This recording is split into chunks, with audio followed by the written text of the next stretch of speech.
10 taon ng pagtitiis, nauwi sa isang pirasong papel ng diborsyo.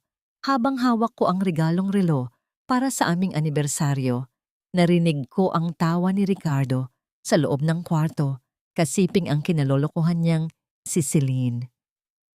Wala nang silbi si Maricel, amoy isda at mukhang katulong, sabi niya. Akala nila ay tapos na ako. Hindi nila alam, ang perang winawaldas nila ay sa akin. Sino ngayon ang itatapon sa kalsada? Hindi na siya ang babaeng pinakasalan ko, Celine. She's just a boring housewife now. Alam mo ba, araw-araw, amoy bawang at amoy isda ang balat niya? Nakakasuka na. I'm just waiting for the right timing to give her the divorce papers. Pagkatapos nito, malaya na tayo. Ang boses ni Ricardo ay nagmula sa loob ng study room, malamig at walang bahid ng pag-aalinlangan. Ang bawat salita ay parang isang matalim na balisong na pilit ibinabaon sa dibdib ni Maricel. Sa labas ng pinto, nakatayo si Maricel habang hawak ang isang tray ng mainit na beef caldereta, ang paboritong ulam ng kanyang asawa. Ngayong gabi, ang kanilang ika-10 anibersaryo, namumula pa ang kanyang mga daliri dahil sa init ng kalan at may bakas pa ng harina sa kanyang pisngi dahil maghapon niyang pinaghandaan ang gabing ito. Sa loob ng kanyang bulsa, nakatago ang isang mamahaling relo na binili niya mula sa kanyang lihim na ipon, isang simbolo ng kanyang pasasalamat dahil sa 10 taon nilang pagsasama. Ngunit ang pasasalamat na yon ay tila naging abo sa isang saglit. Nabitawan ni Maricel ang tray. Ang basong kristal ay bumagsak sa sahig at nagkabitak-bitak. Lumikha ng isang tunog na tila sumasalamin sa kanyang sariling pagkatao na unti-unting nadudurog. Ang pulang sarsa ng kaldereta ay kumalat sa puting tiles, parang sariwang dugo mula sa isang sugat na hindi na maghihilom. Hindi nakagalaw si Maricel. Naramdaman niya ang biglang panlalamig ng kanyang mga dulo ng daliri hanggang sa umakyat ito sa kanyang buong katawan. Ang kanyang lalamunan ay tila sinasakal ng isang hindi nakikitang kamay, tuyot at mahapdi. Nais niyang sumigaw, nais niyang pumasok sa loob at sampalin ang lalaking pinaglaanan niya ng 10 taon ng kanyang buhay, ngunit ang kanyang mga paa ay tila nakabaon sa semento. Bumukas ang pinto ng study room. Lumabas si Ricardo, maayos ang suot na suit, mabango, at mukhang matagumpay na negosyante. Nang makita niya si Maricel na nakatayo sa gitna ng kalat, wala ni katiting na gulat o awa sa kanyang mga mata. Sa halip, isang mapang-aping iritasyon ang gumuhit sa kanyang mukha. Anong ginagawa mo rito? At tignan mo ang ginawa mo, Maricel. Ang dumi-dumi mo na nga, nagkalat ka pa. Napakawalang kwenta mo talaga kahit kailan. Ang mariing sabi ni Ricardo habang inaayos ang kanyang manggas. Humakbang siya palapit at may inihagis na puting sobre sa tapat ng mukha ni Maricel. Ang sobre ay dumapo sa sarsa ng pagkain bago tuluyang humantong sa paanan ng babae. Narinig mo naman siguro ang sinabi ko sa phone. Hindi na kailangang magpanggap. Pirmahan mo yan. Huwag kang mag-alala. Bibigyan kita ng sapat na pera para makahanap ng matitirhan mo. Pero ang bahay na ito, ang kumpanya, at ang buhay ko, wala ka ng puwang dito. Tumingin si Maricel sa sobre, pagkatapos ay sa asawa na parang isang estranhero sa kanyang paningin. Ang lalaking ito ang dinalhan niya ng kape tuwing puyat sa trabaho. Ang lalaking ipinagpalit niya ang kanyang sariling career sa accounting para lang maging tuntungan nito patungo sa tuktok. Lahat ng sakripisyo, lahat ng tiis na ginawa niya bilang asawa ay itinapon lang nito na parang isang basurang nakakasagabal sa daan. Dahan-dahang yumuko si Maricel. Pinulot niya ang basang sobre, ang kanyang mga kuko ay bumaon sa papel hanggang sa mapunit ito ng bahagya. Hindi siya umiyak ng malakas. Ang tanging maririnig sa loob ng tahimik na hallway ay ang mabigat at nanginginig niyang paghinga. Ang kanyang puso ay tila isang ibon na pilit kumakawala sa isang masikip na hawla, pagod at sugatan. Tumingala siya kay Ricardo. Sa ilalim ng madilim na ilaw ng kanilang tahanan, ang mukha ni Maricel ay tila isang estatwa ng pait at bighati. 10 taon, Ricardo. 10 taon akong naging anino sa likod mo. Ibinigay ko ang lahat, pati ang dangal ko bilang babae, para lang maging komportable ka. Ganito lang ba ang halaga ng lahat ng yon? Ang kanyang boses ay pabulong, ngunit bawat pantig ay puno ng bigat ng 1,000 hinagpis. Tumawa ng mahina si Ricardo, isang tawang puno ng pangungutya. Ang sakripisyo ay para sa mga taong walang ibang kayang ibigay, Maricel. You chose this. You chose to stay in the kitchen while I built an empire. Huwag mong isisi sa akin kung naging stagnant ka. Now, sign the paper and leave. Celine is coming over at ayokong maabutan kanya rito na mukhang basahan. Tumalikod si Ricardo at naglakad palayo. Iniwan si Maricel na mag-isa sa gitna ng pagkawasak ng kanyang mundo. Ang bango ng kaldereta na kanina lang ay simbolo ng pag-ibig, ngayon ay amoy ng isang malaking pagkakamali. Nanatiling nakatayo si Maricel, yakap ang sarili habang ang ulan sa labas ay nagsisimulang humampas sa bintana. Ang lamig ng gabi ay pumasok sa kanyang mga buto, ngunit ang mas matinding ginaw ay nagmumula sa katotohanang ang taong pinakamahal niya ang siyang pumatay sa kanyang huling pag-asa. Sa gitna ng katahimikan, isang tanong ang paulit-ulit na umaling-aungaw sa kanyang isipan, tila isang sumpa na ayaw siyang tantanan.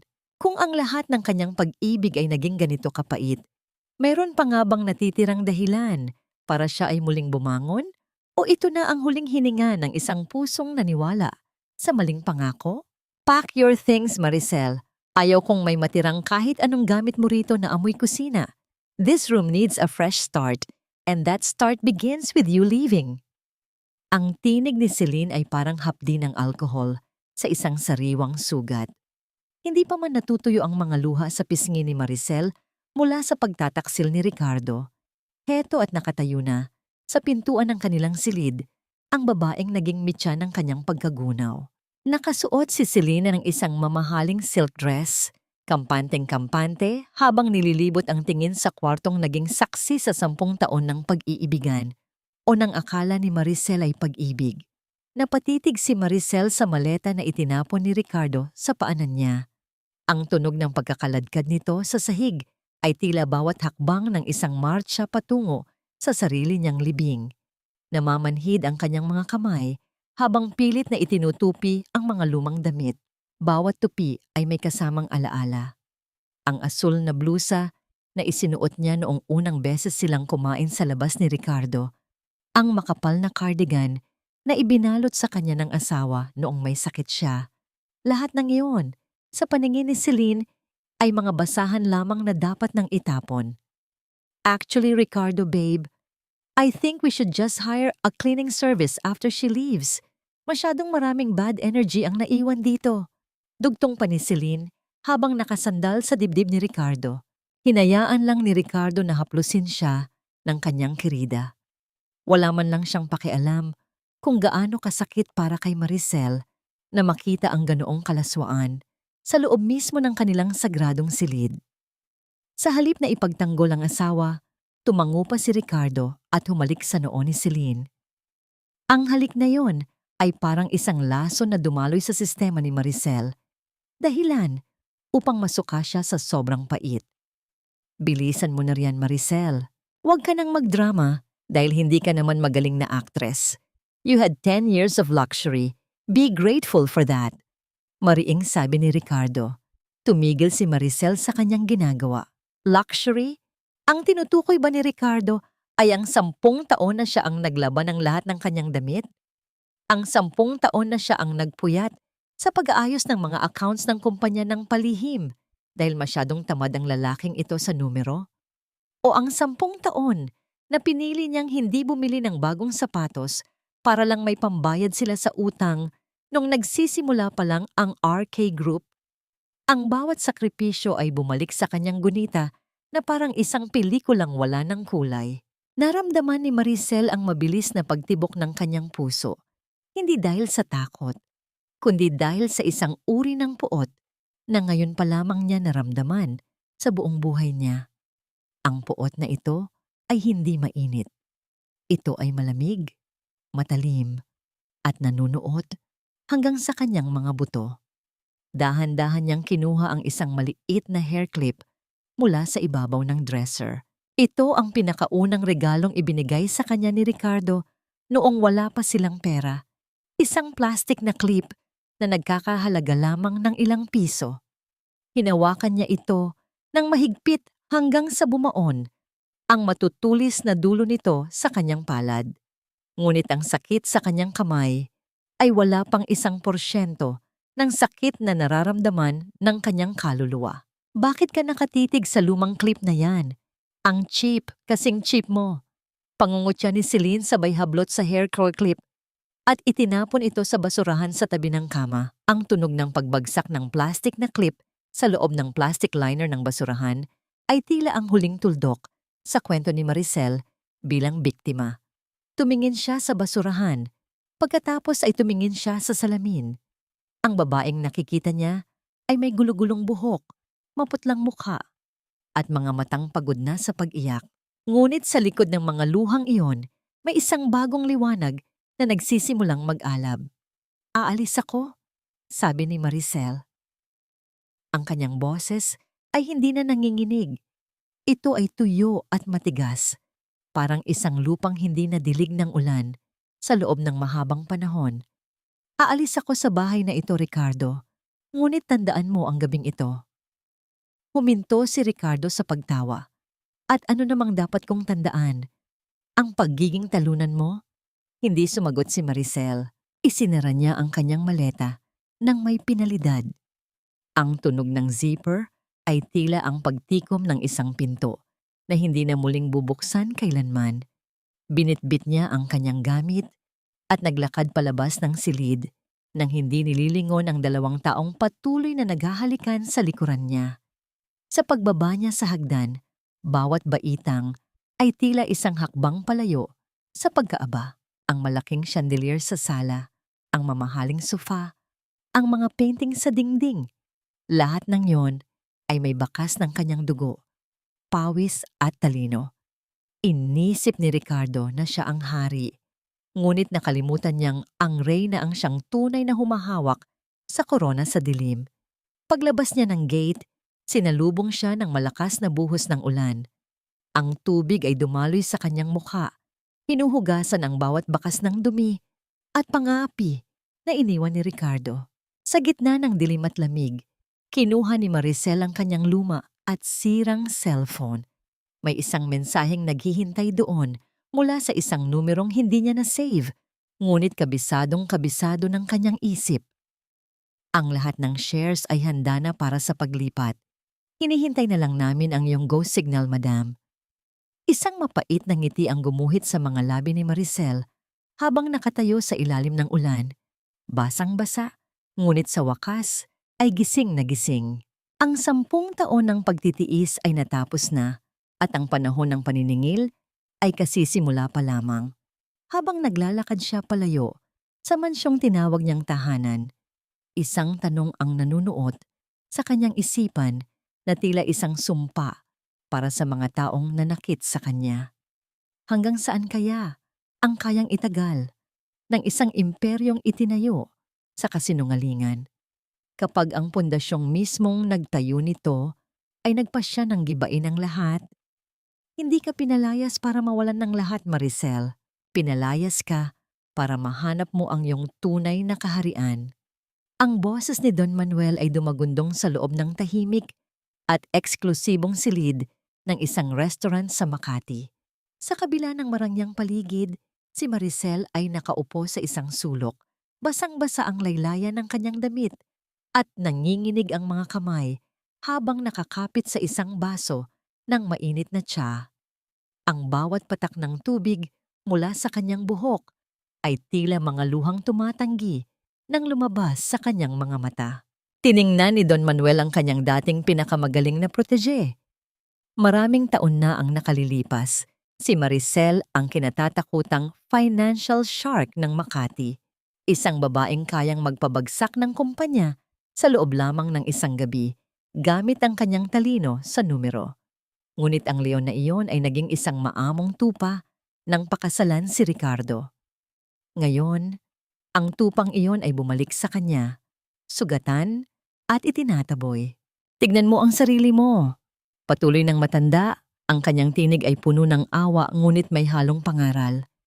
10 taon mong ibinaon ang iyong galing sa loob ng kusina. 10 taon mong hinayaan ang isang lalaking walang utang na loob na tapakan ng iyong dangal. Isang tawag ko lang sa iyo noon, Maricel. Isang oo mo lang. Sana ay ikaw ang nagpapatakbo ng pinakamalaking bangko sa bansa ngayon. Napayuko si Maricel.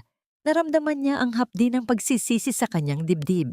Ang bawat salita ni Don Manuel ay parang isang salamin na nagpapakita ng lahat ng kanyang pagkakamali. Naalala niya kung paano siya nakiusap sa matanda noon.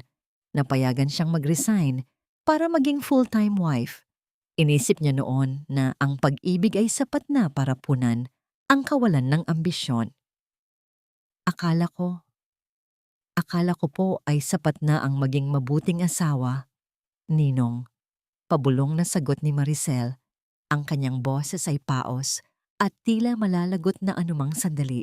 Akala ko, kapag ibinigay ko ang lahat, hindi niya ako magagawang saktan. Pero ang lahat ng pagmamahal ko, ginawa niyang sandata para pasukuin ako. Dahan-dahang itinuwid ni Maricel ang kanyang likod. Ang panlalamig ng kanyang katawan ay unti-unting napapalitan ng isang kakaibang init. Isang apoy na matagal nang naging abo, ngunit ngayon ay muling hinihipan ng hangin ng katotohanan. Ibinaba niya ang baso ng tsa at tumingin ng diretso sa mga mata ng kanyang mentor. Pero tama po kayo, tapos na ang panahon ng pag-iyak. Kung ang kusina ang lugar kung saan niya ako gustong ikulong, ang boardroom naman, ang lugar kung saan ko siya lulutuin ng buhay. Isang manipis na ngiti ang sumilay sa mga labi ni Don Manuel. Inabot niya ang isang makapal na itim na folder at inilapag ito sa harap ni Maricel. Ang tunog ng paglapag ng folder sa lamesang kahoy ay tila isang hudyat ng pagsisimula ng isang digmaan. Habang abala si Ricardo sa pakikipaglandian sa kanyang sekretarya, nakalimutan niyang ang lahat ng accounts ng RK Group ay ikaw ang nag-setup. Sabi ni Don Manuel, nakalimutan niyang ang mga dummy companies na ginamit niya para itago ang kanyang mga utang ay nakapangalan sa isang irrevocable trust na ikaw ang tanging may hawak ng susi. Nanginginig ang mga daliri ni Maricel habang binubuksan ng folder. Doon, nakita niya ang mga dokumentong matagal na niyang inihanda bilang security blanket noong mga panahong nagsisimula pa lang silang mag-away ni Ricardo. Hindi niya ito ginamit noon dahil umaasa pa siyang magbabago ang asawa. Ngunit ngayon, ang mga papel na ito ay hindi na lamang seguridad. Ang mga ito ay mga bala. 40%, pabulong na sabi ni Maricel habang binabasa ang summary ng shares. 40% ng RK Group ay sa akin pa rin. Higit pa riyan, Maricel, dagdag ni Don Manuel. Sa oras na malaman ng mga investors na ikaw ang utak sa likod ng kanilang tagumpay at hindi si Ricardo, ang mga shares na hawak nila ay luluwag. Hihintayin lang nila ang iyong pagbabalik. Sumandal si Maricel sa kanyang upuan.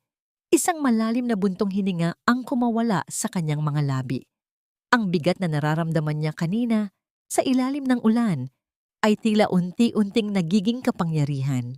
Naalala niya ang mukha ni Ricardo nang ihagis nito ang divorce papers. Ang mapangaping tingin nito, ang pandidiri sa kanyang amoy isdang balat. Hinawakan niya ang kanyang ballpen. Ang pakiramdam ng malamig na metal sa kanyang kamay ay tila mas natural kaysa sa hawakan ng sandok o kawali. Ito ang kanyang tunay na sandata. Ninong, kailangan ko ng isang pabor, sabi ni Maricel. Ang kanyang mga mata ay nagniningning na ngayon sa ilalim ng chandelier. Ayokong malaman niya agad na ako ang bumibili ng mga shares sa market. Gusto kong isipin niya na ang kumpanya niya ay unti-unting bumabagsak ng walang dahilan. Gusto kong maranasan niya ang takot na naramdaman ko nang mawalan ako ng tahanan. Tumango si Don Manuel. Anong plano mo? Tumingin si Maricel sa bintana, kung saan makikita ang mga nagtataasang gusali ng Makati. Sa gitna ng mga ilaw na yon, alam niyang nandoon ang RK Group, ang imperyong itinayo niya para sa isang lalaking hindi marunong magpahalaga. Babalik ako sa bahay na yon bukas, sagot ni Maricel. Papatunayan ko sa kanya na ang housewife na nilait niya ay ang parehong babaeng magtatanggal ng korona sa kanyang ulo. Habang papalabas si Maricel ng restaurant, isang misteryosong kaisipan ang naiwan sa hangin. Alam niyang ang daan patungo sa paghihiganti ay madugo at puno ng sakripisyo, ngunit hindi na siya natatakot. Sa gitna ng dilim ng gabi, isang huling tanong ang pumasok sa kanyang isipan, isang tanong na magiging mitya ng susunod na kabanata. Handa na nga ba siyang harapin ang muling pagpasok sa impyerno na kanyang nilisan at sapat na ba ang kanyang tapang para magpanggap na talunan sa harap ng mga taong sumira sa kanyang buhay? Bakit ka bumalik? Akala ko ba malinaw ang sinabi ko kagabi? Ang basurang itinapon na, hindi na dapat muling kinukuha pa. Ang boses ni Ricardo ay tila isang malamig na hangin na dumaan sa hallway ng mansyon nang buksan ni Maricel ang pinto. Ngunit sa pagkakataong ito, hindi ang ulan ang nagpabasa sa kanyang balat, kundi ang pawis mula sa kaba at ang determinasyong nakakubli sa likod ng kanyang mapungay na mga mata. Nakasuot siya ng isang lumang bestido, bit-bit ang parehong maleta na itinapon sa kanya kagabi.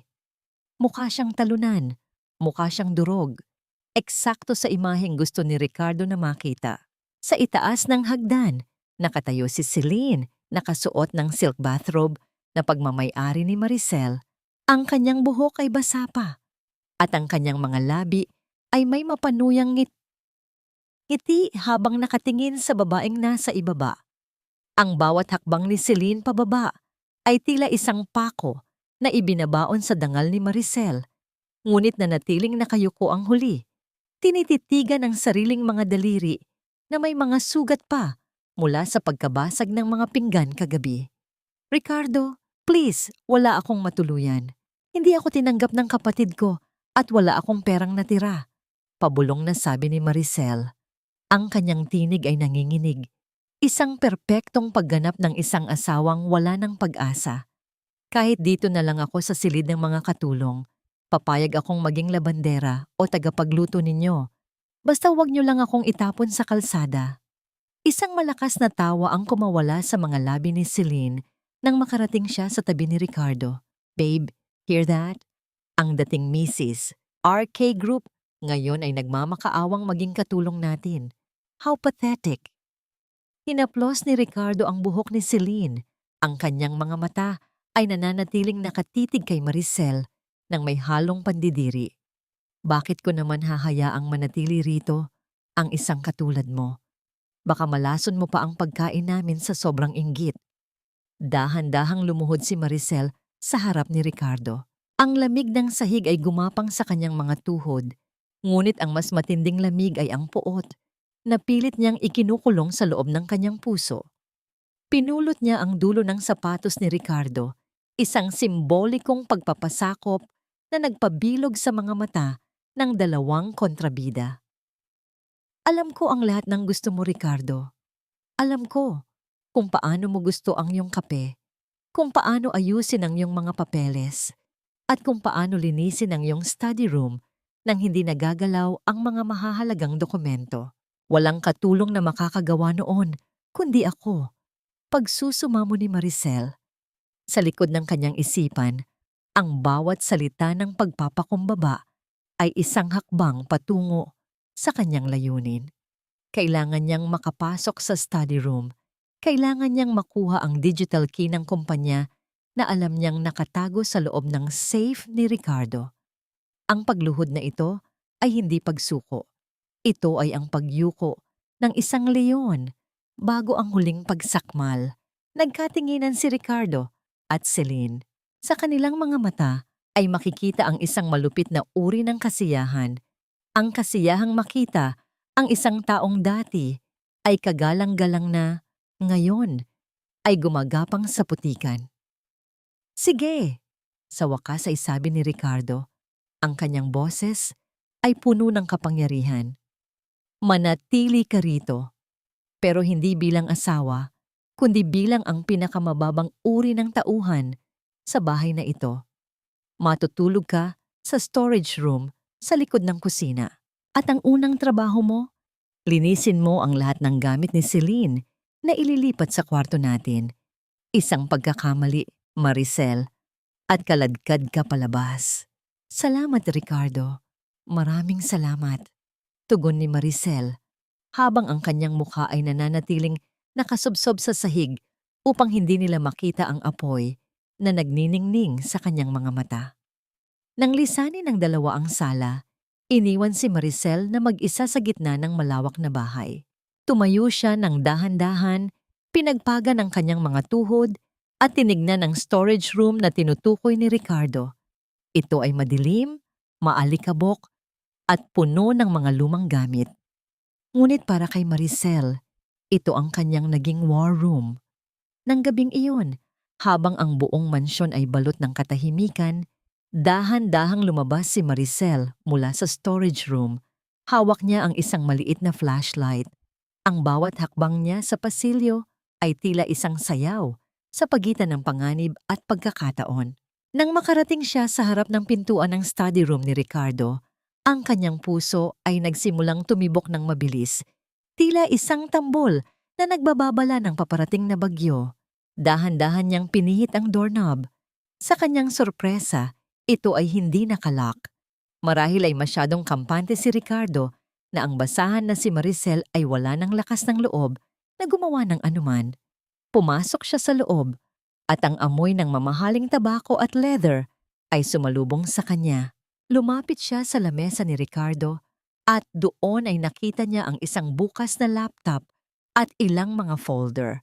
Sa ilalim ng sinag ng kanyang flashlight, nabasa niya ang isang pangalan sa isang kontrata. Celine Lopez, 15% share transfer. Nanigas si Maricel. Balak ni Ricardo na ilipat ang bahagi ng kumpanya sa kanyang kirida gamit ang mga pekeng pirma ni Maricel. Ang kanyang kamao ay nag-igting hanggang sa mamuti ang kanyang mga knuckles. Ang bawat hibla ng kanyang pagkatao ay gustong sumigaw, ngunit nanatili siyang tahimik. Akala mo ba ay ganoon ako kadaling lokohin, Ricardo? Bulong niya sa dilim. Biglang may narinig siyang yabag mula sa labas ng pinto. Ang tunog ng mabibigat na hakbang ay papalapit ng papalapit. Mabilis na pinatay ni Maricel ang kanyang flashlight at nagtago sa likod ng malaking kurtina.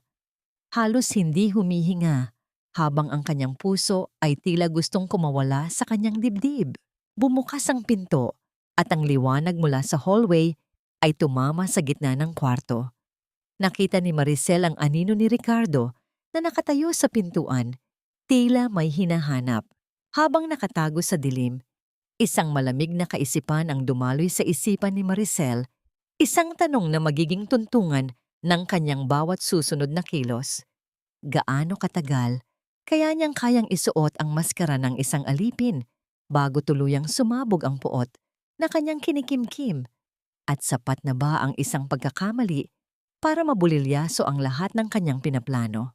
Ang bawat tibok ng puso ni Maricel ay tila isang malakas na katok sa kanyang dibdib, sapat na para marinig sa buong silid. Nananatili siyang hindi gumagalaw sa likod ng makapal na kurtina. Ang kanyang hininga ay pigil na pigil habang pinagmamasdan ang anino ni Ricardo na gumagalaw sa loob ng study room. Kumuha lamang ito ng isang bote ng mamahaling alak at isang baso. Pagkatapos ay muling lumabas at isinara ang pinto. Ang tunog ng pagsara ng pinto ay parang isang malakas na dagundong na nagpabalik sa kanyang diwa. Ngunit sa halip na kumalma, ang kanyang isipan ay lumipad, pabalik sa isang gabing halos kapareho nito. 10 taon na ang nakalilipas.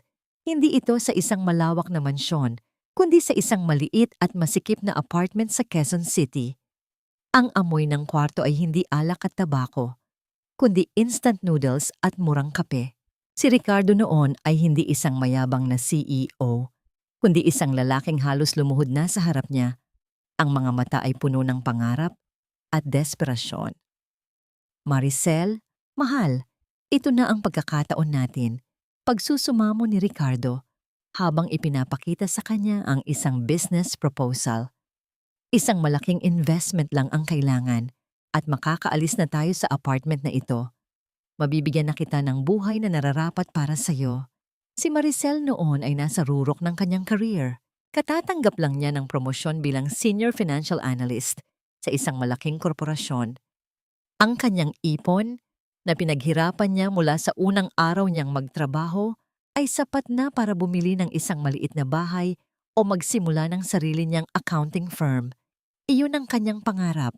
Iyon ang kanyang tiket palayo sa kahirapan. Tinitigan niya si Ricardo, ang lalaking nangako, sa kanyang habambuhay na pagsasama.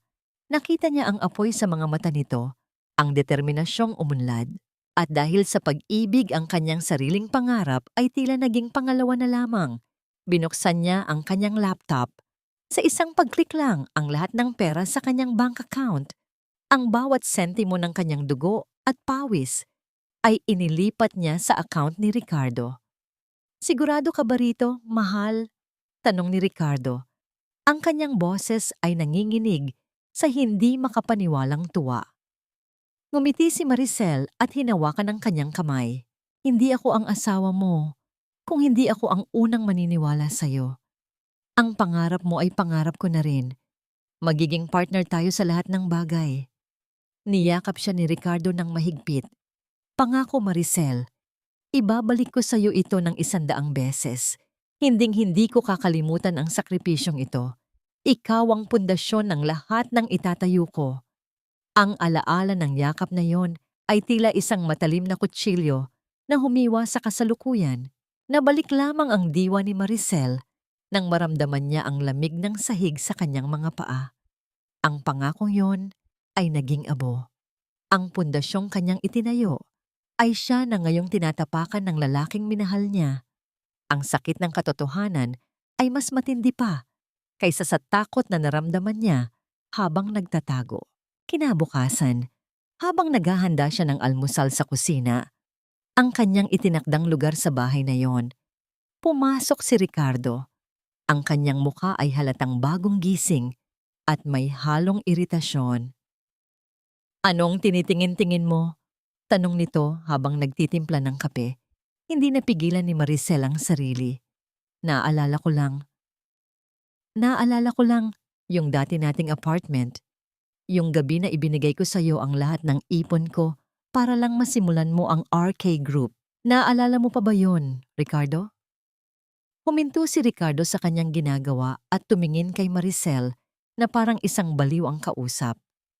Pagkatapos, isang malakas at mapang-asar na tawa ang kumawala sa kanyang mga labi. Ang tunog niyon ay umalingaw-ngaw sa buong kusina. Bawat nota ay isang insulto. Naaalala? Oo naman, naaalala ko kung gaano kakadaling naniwala sa mga sinabi ko. Sabi ni Ricardo habang lumalapit sa kanya. Ang kanyang mga mata ay puno ng pangungutya. Anong akala mo, Maricel, na yun ay isang romantikong kwento ng sakripisyo? Hindi. Yun ay kwento ng isang matalinong lalaki na ginamit ang kahinaan ng isang babaeng desperado sa pag-ibig. Hinawakan ni Ricardo ang baba ni Maricel ng mahigpit. Huwag mong isumbat sa akin ang isang bagay na kusa mong ibinigay. Tanga ka lang talaga. Kaya mo binigay ang pera mo. Binitawan niya si Maricel ng marahas. Mula sa kanyang pitaka, dumukot siya ng ilang pirasong 1,000 piso at iwinisik ito sa sahig sa harap ni Maricel na parang nagtatapon ng pagkain sa isang aso. Ayan, bayad na ako sa'yo. Ngayon, itikom mo na yung bibig mo at magluto ka na lang. Dahil yan lang naman ang silbi mo rito. Tumalikod si Ricardo at naglakad palayo. Iniwan si Maricel na nakatayo sa gitna ng kusina, napapalibutan ng mga perang tila sumpa sa kanyang katangahan. Ang bawat hibla ng kanyang pagkatao ay gustong umiyak, gustong magwala. Ngunit sa halip, isang nakakakilabot na katahimikan ang bumalot sa kanya. Pinulot niya ang pera, isa-isa. Ang kanyang mga kamay ay hindi na nanginginig. Ang apoy sa kanyang mga mata ay hindi na lamang ningas ng paghihiganti. Ito ay naging isang malawak na sunog na handang lamunin ang lahat. Habang nakatitig sa perang hawak niya, isang tanong ang namuo sa kanyang isipan. Isang tanong na magiging gasolina sa kanyang bawat susunod na hakbang. Kung ang halaga ng kanyang pag-ibig at sakripisyo ay ganito lamang kababaw para sa kanya, paano niya ipapakita sa buong mundo kung gaano kalalim ang impyernong kayang likhain ng isang babaeng wala nang natitirang anumang bagay na maaring mawala? Ang amoy ng tagumpay ay tila isang mamahaling pabango na bumalot sa buong sala. Si Ricardo ay nakaupo sa kanyang leather na sofa, ang isang paa ay nakapatong sa mesa, habang hawak ang isang baso ng whiskey. Sa kanyang tabi, si Celine ay nakangiting parang isang reyna, nakaluluklok pa lamang sa kanyang trono. "This is it, babe," sabi ni Ricardo, itinaas ang kanyang baso. "Once Mr. Nakamura signs the deal tomorrow, we'll get a $50 million investment. Bili agad tayo ng yacht, yung pinakamalaki." "Oh, I love that, Ricardo. We deserve it. After all the stress of getting rid of, well, the extra baggage." Sagot ni Celine. Ang kanyang mga mata ay nagliliwanag sa kasakiman. Sa kabilang dako ng mansyon, sa loob ng madilim at masikip na storage room, si Maricel ay nakaupo sa sahig. Ang tanging liwanag ay nagmumula sa screen ng kanyang luma at basag na cellphone. Ang extra baggage na kanilang tinutukoy ay abala sa pag-orchestrate ng kanilang pagbagsak. Isang mensahe ang kanyang ipinadala sa isang numerong walang pangalan. "Ninong, it's time." Ang reply ay dumating sa loob lamang ng ilang segundo. "The complete financial dossier of RK Group's hidden debts has been sent to Mr. Nakamura's private email. Consider it done, my dear." Isang malamig na ngiti ang gumuhit sa mga labi ni Maricel. Ibinaba niya ang kanyang telepono at kinuha ang walis tingting sa isang sulok. Dahan-dahan siyang lumabas ng kwarto. Ang bawat hakbang ay tiyak at walang ingay. Ang maskara ng isang api at talo ng asawa ay muli niyang isinuot na parang isang pangalawang balat. Sa sala, ang pagdiriwang ni Ricardo at Celine ay biglang naputol.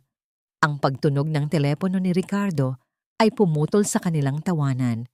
Nakita niya ang pangalan ng personal assistant ni Mr. Nakamura sa screen.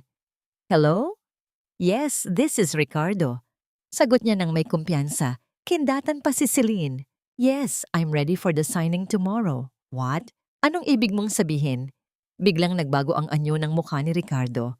Ang kanyang ngiti ay napalitan ng pagkalito, pagkatapos ay nang hindi makapaniwalang gulat. "What do you mean?" "Unforeseen risks. We've been talking for months. Everything was perfect." Napatayo si Ricardo. Ang kanyang boses ay nagsimulang tumaas. No, that's impossible. My company is stable. Saan ninyo nakuha ang mga impormasyong yan? That's confidential? Hello, Mr. Tanaka? Hello."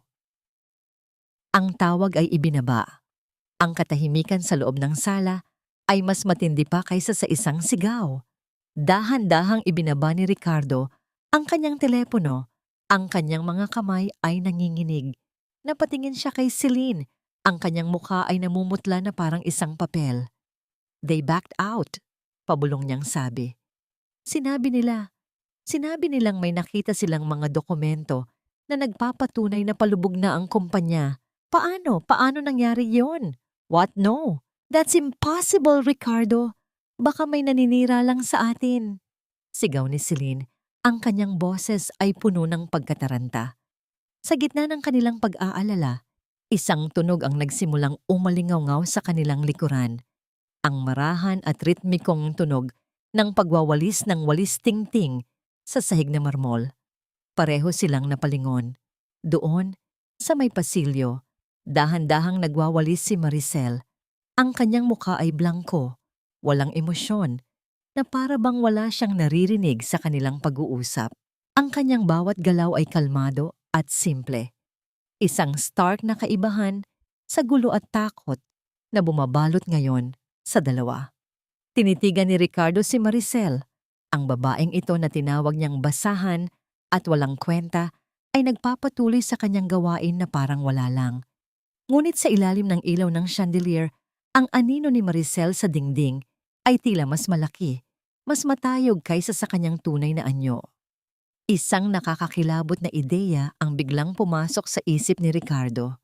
Imposible! Bulong niya sa sarili. Paano magagawa ng isang simpleng housewife ang isang bagay na ganito? Wala siyang alam. Wala siyang kapangyarihan. Ngunit habang pinagmamasdan niya ang kalmadong pagwawalis ni Maricel, isang malamig na kaba ang gumapang sa kanyang batok. Hindi niya maiwasang itanong sa kanyang sarili. Isang tanong na naghatid ng takot na ngayon pa lamang niya naramdaman. Posible kaya na ang aninong matagal na niyang tinatapakan ay ang siya palang dahan-dahang kumakain sa liwanag na inaakala niyang sa kanya lamang? Ang pagbagsak ng deal ni Mr. Nakamura ay nag-iwan ng isang makapal na ulap ng tensyon sa loob ng mansyon. Si Ricardo ay naging iritable, palaging sumisigaw at halos hindi natutulog, abala sa paghahanap ng kasagutan sa biglaang pagkawasak ng kanyang pinakamalaking pangarap. Ngunit habang si Ricardo ay nalulunod sa sarili niyang galit, si Celine naman ay nalulunod sa paghihinala. Ang hinala ay isang maliit na buto na itinanim sa kanyang isipan noong gabing iyon. Ang kalmadong pagwawalis ni Maricel habang gumuho ang mundo nila ni Ricardo. Hindi niya ito matanggap. Para sa isang babaeng inalipusta at pinalayas, ang katahimikan ni Maricel ay hindi normal. Ito ay kahina-hinala. Ricardo, don't you find it weird? Tanong ni Celine isang umaga habang nag-aalmusal sila. Since Maricel came back, everything started to fall apart. Parang may dalang malas ang babaeng yan. Malas? Celine, for God's sake, huwag kang mag-isip na parang probinsyana. Maricel is a nobody. She's too stupid to do anything. Iritableng sagot ni Ricardo, ibinabagsak ang kanyang kubyerto sa plato. Ngunit hindi kumbinsido si Celine. Ang kanyang intuisyon bilang isang babaeng sanay sa panlalamang ay nagsasabing may mali. Nakikita niya ang paraan ng pagtingin ni Maricel. Ang dating takot sa mga mata nito ay napalitan ng isang blangkong tingin na tila tumatagos sa kanilang kaluluwa. Isang hapon, habang abala sina Ricardo at ang kanyang mga abogado sa isang emergency meeting sa opisina, inutusan ni Celine si Maricel na linisin ang garden sa likod bahay. Ito ay isang malawak na lugar na aabutin ng ilang oras bago matapos. Ito ang perpektong pagkakataon. Nang masiguro niyang malayo na si Maricel, dahan-dahang tinungo ni Celine ang storage room. Ang pintuan ay sira at hindi nakakandado. Ang amoy ng alikabok at mga lumang gamit ay sumalubong sa kanya. Ngunit hindi niya ito inalintana. Ang kanyang misyon ay isa lang, ang maghanap ng ebidensya. Let's see kung anong tinatago mo, mangmang na babae. Bulong niya sa sarili habang sinisimulang halongkatin ang nag-iisang maleta ni Maricel. Pulos mga luma at murang damit ang laman. Walang kahit anong kahina-hinala. Frustrated, sinimulan niyang kalikutin ang mga kahon ng lumang gamit sa paligid. Mga lumang libro, sirang laruan, mga basag na plorera. Wala. Malapit na siyang sumuko nang mapansin niya ang isang lumang laptop na nakatago sa ilalim ng isang tumpok ng maruruming basahan sa pinakasulok ng silid. Ito ay luma, puno ng gasgas, at mukhang hindi na gumagana. Ngunit alam ni Celine na si Maricel ay walang pera para bumili ng bagong gadget. Kung mayroon man itong itatago, ito na yon. Binuksan niya ang laptop. Sa kanyang gulat, bumukas ito ng walang password. Ang desktop ay blanco, maliban sa isang folder na may pangalang resibo. Nang buksan niya ito, isang spreadsheet ang lumabas. Hindi niya naiintindihan ang mga komplikadong formula at mga financial jargon na nakasulat doon. Ngunit malinaw niyang nakikita ang mga pangalan: RK Group Stocks, offshore accounts, Nakamura Investment Portfolio Analysis. Ang mga numero ay gumagalaw, nagbabago, na parang isang buhay na ahas na handang manuklaw. Nanlaki ang mga mata ni Celine, nanlamig ang kanyang buong katawan. Hindi ito trabaho ng isang simpleng housewife. Ito ay trabaho ng isang taong may malalim na kaalaman sa pera, sa merkado, at sa mga kahinaan ng RK Group. So ito pala. Ito pala ang ahas na inaalagaan namin sa sarili naming pamamahay. Nanginginig niyang sabi. Ang kanyang pakiramdam ng tagumpay ay may halong takot. Nahuli na niya ang traidor. Hawak-hawak niya ang laptop, ang ebidensya ng kataksilan ni Maricel. Lalabas na sana siya ng silid upang tawagan si Ricardo nang biglang marinig niya ang marahang pag-ikit ng doorknob. Ang tunog mula sa mga bisagra ng lumang pinto ay tila isang hiyaws sa nakabibinging katahimikan. Napatigil si Celine. Ang kanyang puso ay nagsimulang tumibok ng sobrang bilis. Dahan-dahan siyang lumingon at sa nakabukas na pinto, nakita niya si Maricel. Nakatayo lang ito roon. Ang kanyang mukha ay hindi mabasa. Walang gulat, walang takot.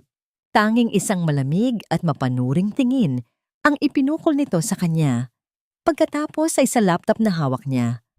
Ang hangin sa pagitan nilang dalawa ay biglang naging mabigat at puno ng panganib.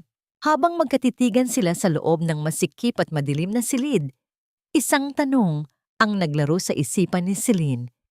Isang tanong na naghatid ng kilabot sa kanyang buong pagkatao.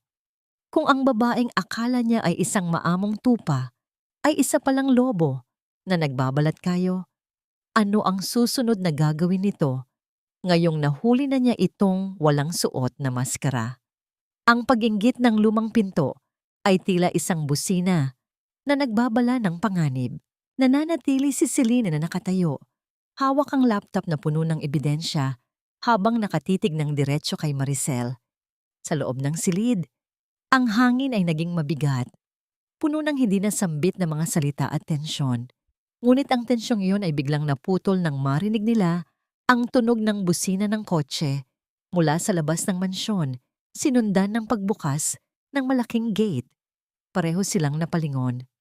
Nanay Rosa, bulong ni Celine, at sa isang iglap, itinago niya ang laptop sa likuran niya, tila isang batang nahuli sa paggawa ng kalokohan. Ang kanyang mukha ay biglang nagbago. Mula sa galit at takot ay naging matamis na ngiti. Si Maricel naman, sa isang mabilis na pagbabago, ay muling nagsuot ng maskara ng isang mapagkumbabang may bahay. Dahan-dahan siyang lumakad palabas ng storage room. Ang kanyang mga mata ay blanko. Walang emosyon. Pumasok sa loob, si Nanay Rosa, ang ina ni Ricardo, na may bitbit na mga bag ng pasalubong. Ang kanyang mga mata ay matalim, at ang kanyang presensya ay tila isang malakas na simoy ng hangin na nagpatahimik sa lahat.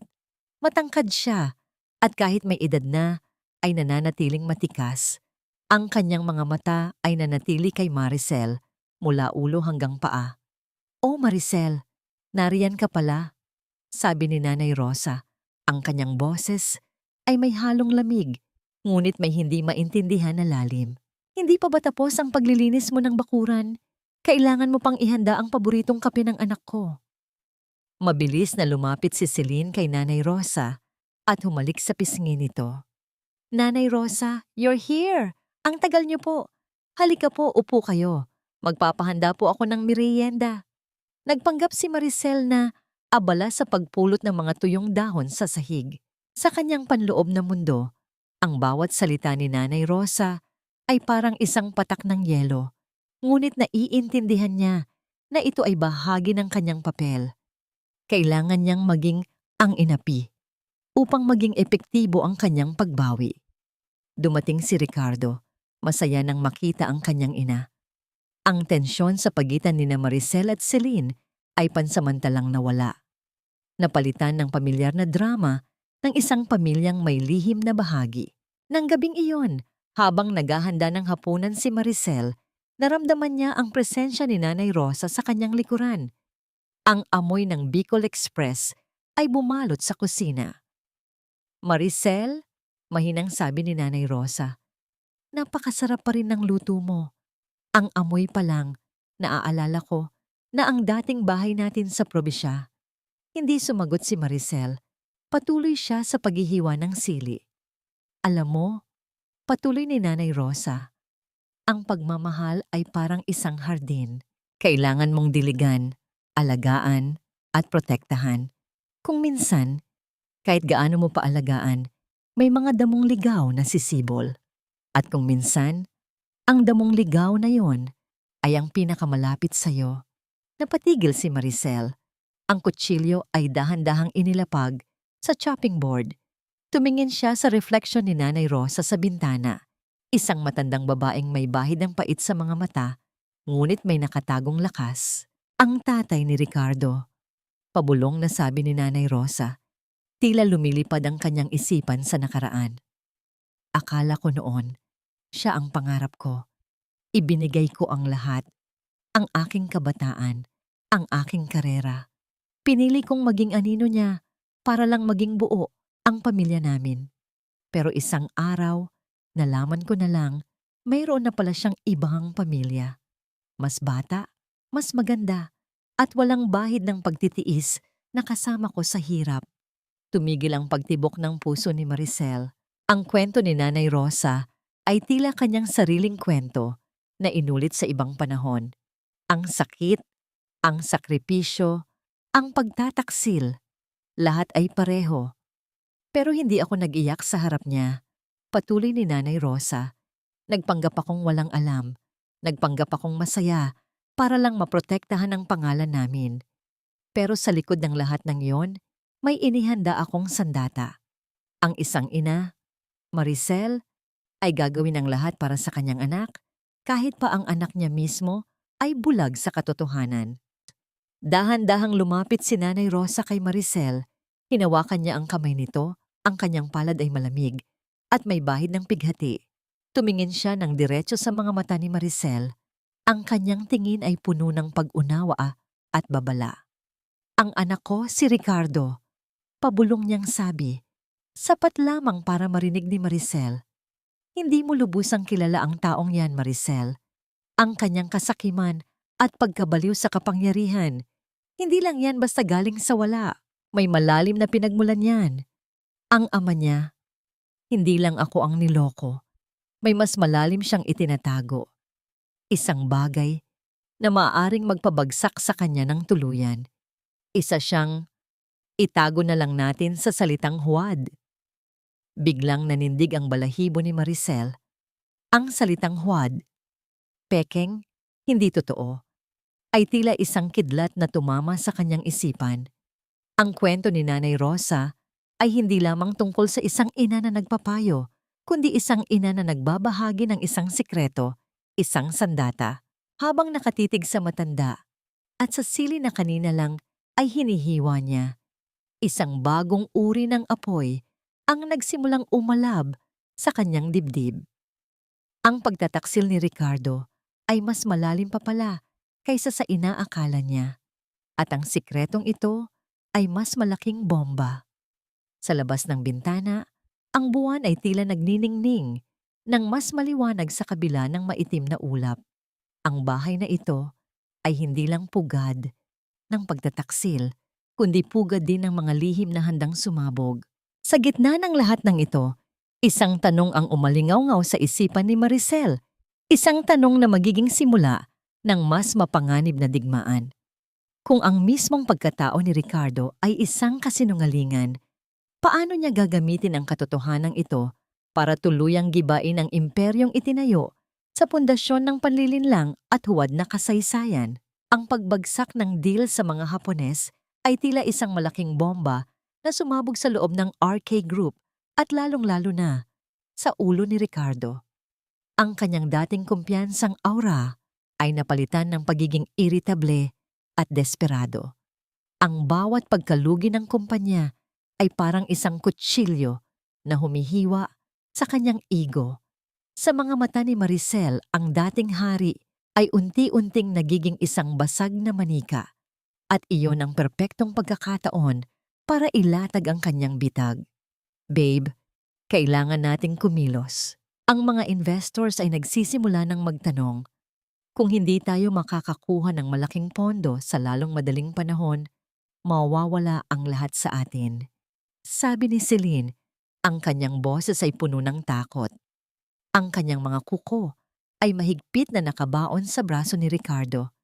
Nasa loob sila ng study room kung saan, ilang linggo pa lamang ang nakalipas, ay mayabang na inihagis ni Ricardo ang divorce papers kay Maricel. Ngayon, ang silid na yon ay saksi sa kanyang pagkalito. Alam ko, Celine, ano bang gusto mong gawin ko? Ang lahat ng pinto ay nagsasara. Parang may pumipigil sa bawat galaw ko. Sa labas ng pinto, dahan-dahang naglalakad si Maricel. Hawak ang isang baso ng gatas na may yelo, inilalagay sa mesa ni Ricardo. Ang kanyang mga tenga ay nakikinig sa bawat salita. Bawat patak ng kanilang desperasyon ay isang matamis na himig para sa kanya. Ngunit ang kanyang mukha ay nanatiling blangko, walang emosyon. Nang makalabas siya, nakuha niya ang isang lihim na mensahe mula sa kanyang telepono. Ang Acacia Holdings ay handa nang mag-operate. Ang prospectus ay nasa ilalim ng iyong luma at sirang teacup sa kusina. Isang manipis na ngiti ang gumuhit sa mga labi ni Maricel. Acacia Holdings. Ito ang dummy company na binuo niya sa ilalim ng pangalan ng kanyang namatay na lola. Isang kumpanyang may record ng mabilis na pag-angat sa stock market na gawa-gawa lamang ngunit may sapat na datos para maging kapani-paniwala. Ang mga pondo rito ay inilagay ni Don Manuel, ang kanyang ninong, na siyang magiging target ni Ricardo. Kinabukasan, habang naglilinis si Maricel ng kusina, hindi niya sinasadyang na iwan ang isang kopya ng prospectus ng Acacia Holdings sa ibabaw ng lamesa, malapit sa kape ni Ricardo. Ito ay mukhang galing sa isang hindi kilalang email at may mga nakasulat na confidential sa pulang tinta. Nang makita ito ni Ricardo, nagdilim ang kanyang mga mata. Ano ito? Kinuha niya ang papel at binasa ng mabilis. Acacia Holdings. 20% quarterly return. Impossible. Hindi ko po alam, sir. Galing po yata iyan sa mga lumang papel niyo sa basurahan. Pagsisinungaling ni Maricel, ang kanyang boses ay kalmado. Ngunit ang kasakiman ni Ricardo ay mas malakas kaysa sa kanyang pagdududa. 20% in 3 months? Ito ang kailangan niya para makabawi. At ang katotohanan ng lumang papel, ito ay nagpataas sa kanyang kumpiyansa. Akala niya, may lihim siyang natuklasan, isang oportunidad na walang nakakaalam. Celine, tignan mo ito. Sigaw niya. Nang makita ni Celine ang prospectus, nanlaki rin ang kanyang mga mata. Wow, babe! This is huge! Sino may hawak nito? Hindi ko alam. Ang alam ko, hindi ito pwedeng palampasin, sabi ni Ricardo. Ang kanyang utak ay nagsimulang gumana. Ang bawat numero ay tila nagiging ginto. Ang ideya na siya lang ang makakatuklas ng lihim na ito ay nagbigay sa kanya ng kakaibang kasiyahan. Sa loob ng ilang araw, abala si Ricardo sa paghahanap ng mga detalye tungkol sa Acacia Holdings. Gumamit siya ng mga koneksyon, ngunit walang nakakakilala sa kumpanya. Iyon ang bumalot sa kanya ng pagdududa. Ngunit ang pangako ng mabilis na tubo ay mas malakas. Hindi niya alam, ang bawat impormasyong nakukuha niya ay sadyang inilalatag ni Don Manuel, perpekto at walang butas. Isang hapon, sa kanyang office, dumating ang isang representative ng Acacia Holdings na walang iba kundi ang dating junior assistant ni Maricel. Ang lalaki ay professional, tahimik at walang kahulugan. Inilapag nito ang isang makapal na kontrata sa harap ni Ricardo. Mr. Ricardo, this is a limited time offer. Due to the high demand, we can only allocate a slot for 24 na oras, sabi ng representative. Nag-alinlangan pa si Ricardo. Ngunit nang makita niya ang mga numerong nakasulat sa kontrata, ang bilyong kita sa loob lamang ng 1 taon, ang lahat ng kanyang pagdududa ay nawala na parang bula. Hindi niya kayang palampasin ito. Hindi niya kayang hayaang mawala ang tanging pagkakataon para makabawi siya sa pagkatalo niya kay Nakamura. "I'll sign it," sabi ni Ricardo. Kinuha ang kanyang ballpen. Sa kanyang isipan, ito ang kanyang comeback. Ito ang kanyang pambawi sa lahat ng pagkalugi, sa lahat ng kahihiyan. Habang pinipirmahan niya ang dokumento, ang kanyang kamay ay matatag, puno ng kumpiyansa. Ngunit hindi niya alam, ang bawat stroke ng kanyang pirma ay hindi lamang sumaselyo sa isang deal, kundi sumaselyo rin sa kanyang sariling kapalaran. Ang kanyang pirma ay hindi tanda ng tagumpay, kundi isang pangako sa kanyang pagbagsak. Sa labas ng kanyang office, sa may pasilyo, dahan-dahang lumampas si Maricel. May hawak siyang isang cleaning spray at basahan. Ang kanyang muka ay kalmado. Ang kanyang mga mata ay nanatiling blanko. Ngunit sa isang iglap, habang dumadaan siya sa salamin na dingding ng opisina ni Ricardo, nag-iwan siya ng isang maliit, halos hindi nakikitang ngiti sa kanyang mga labi.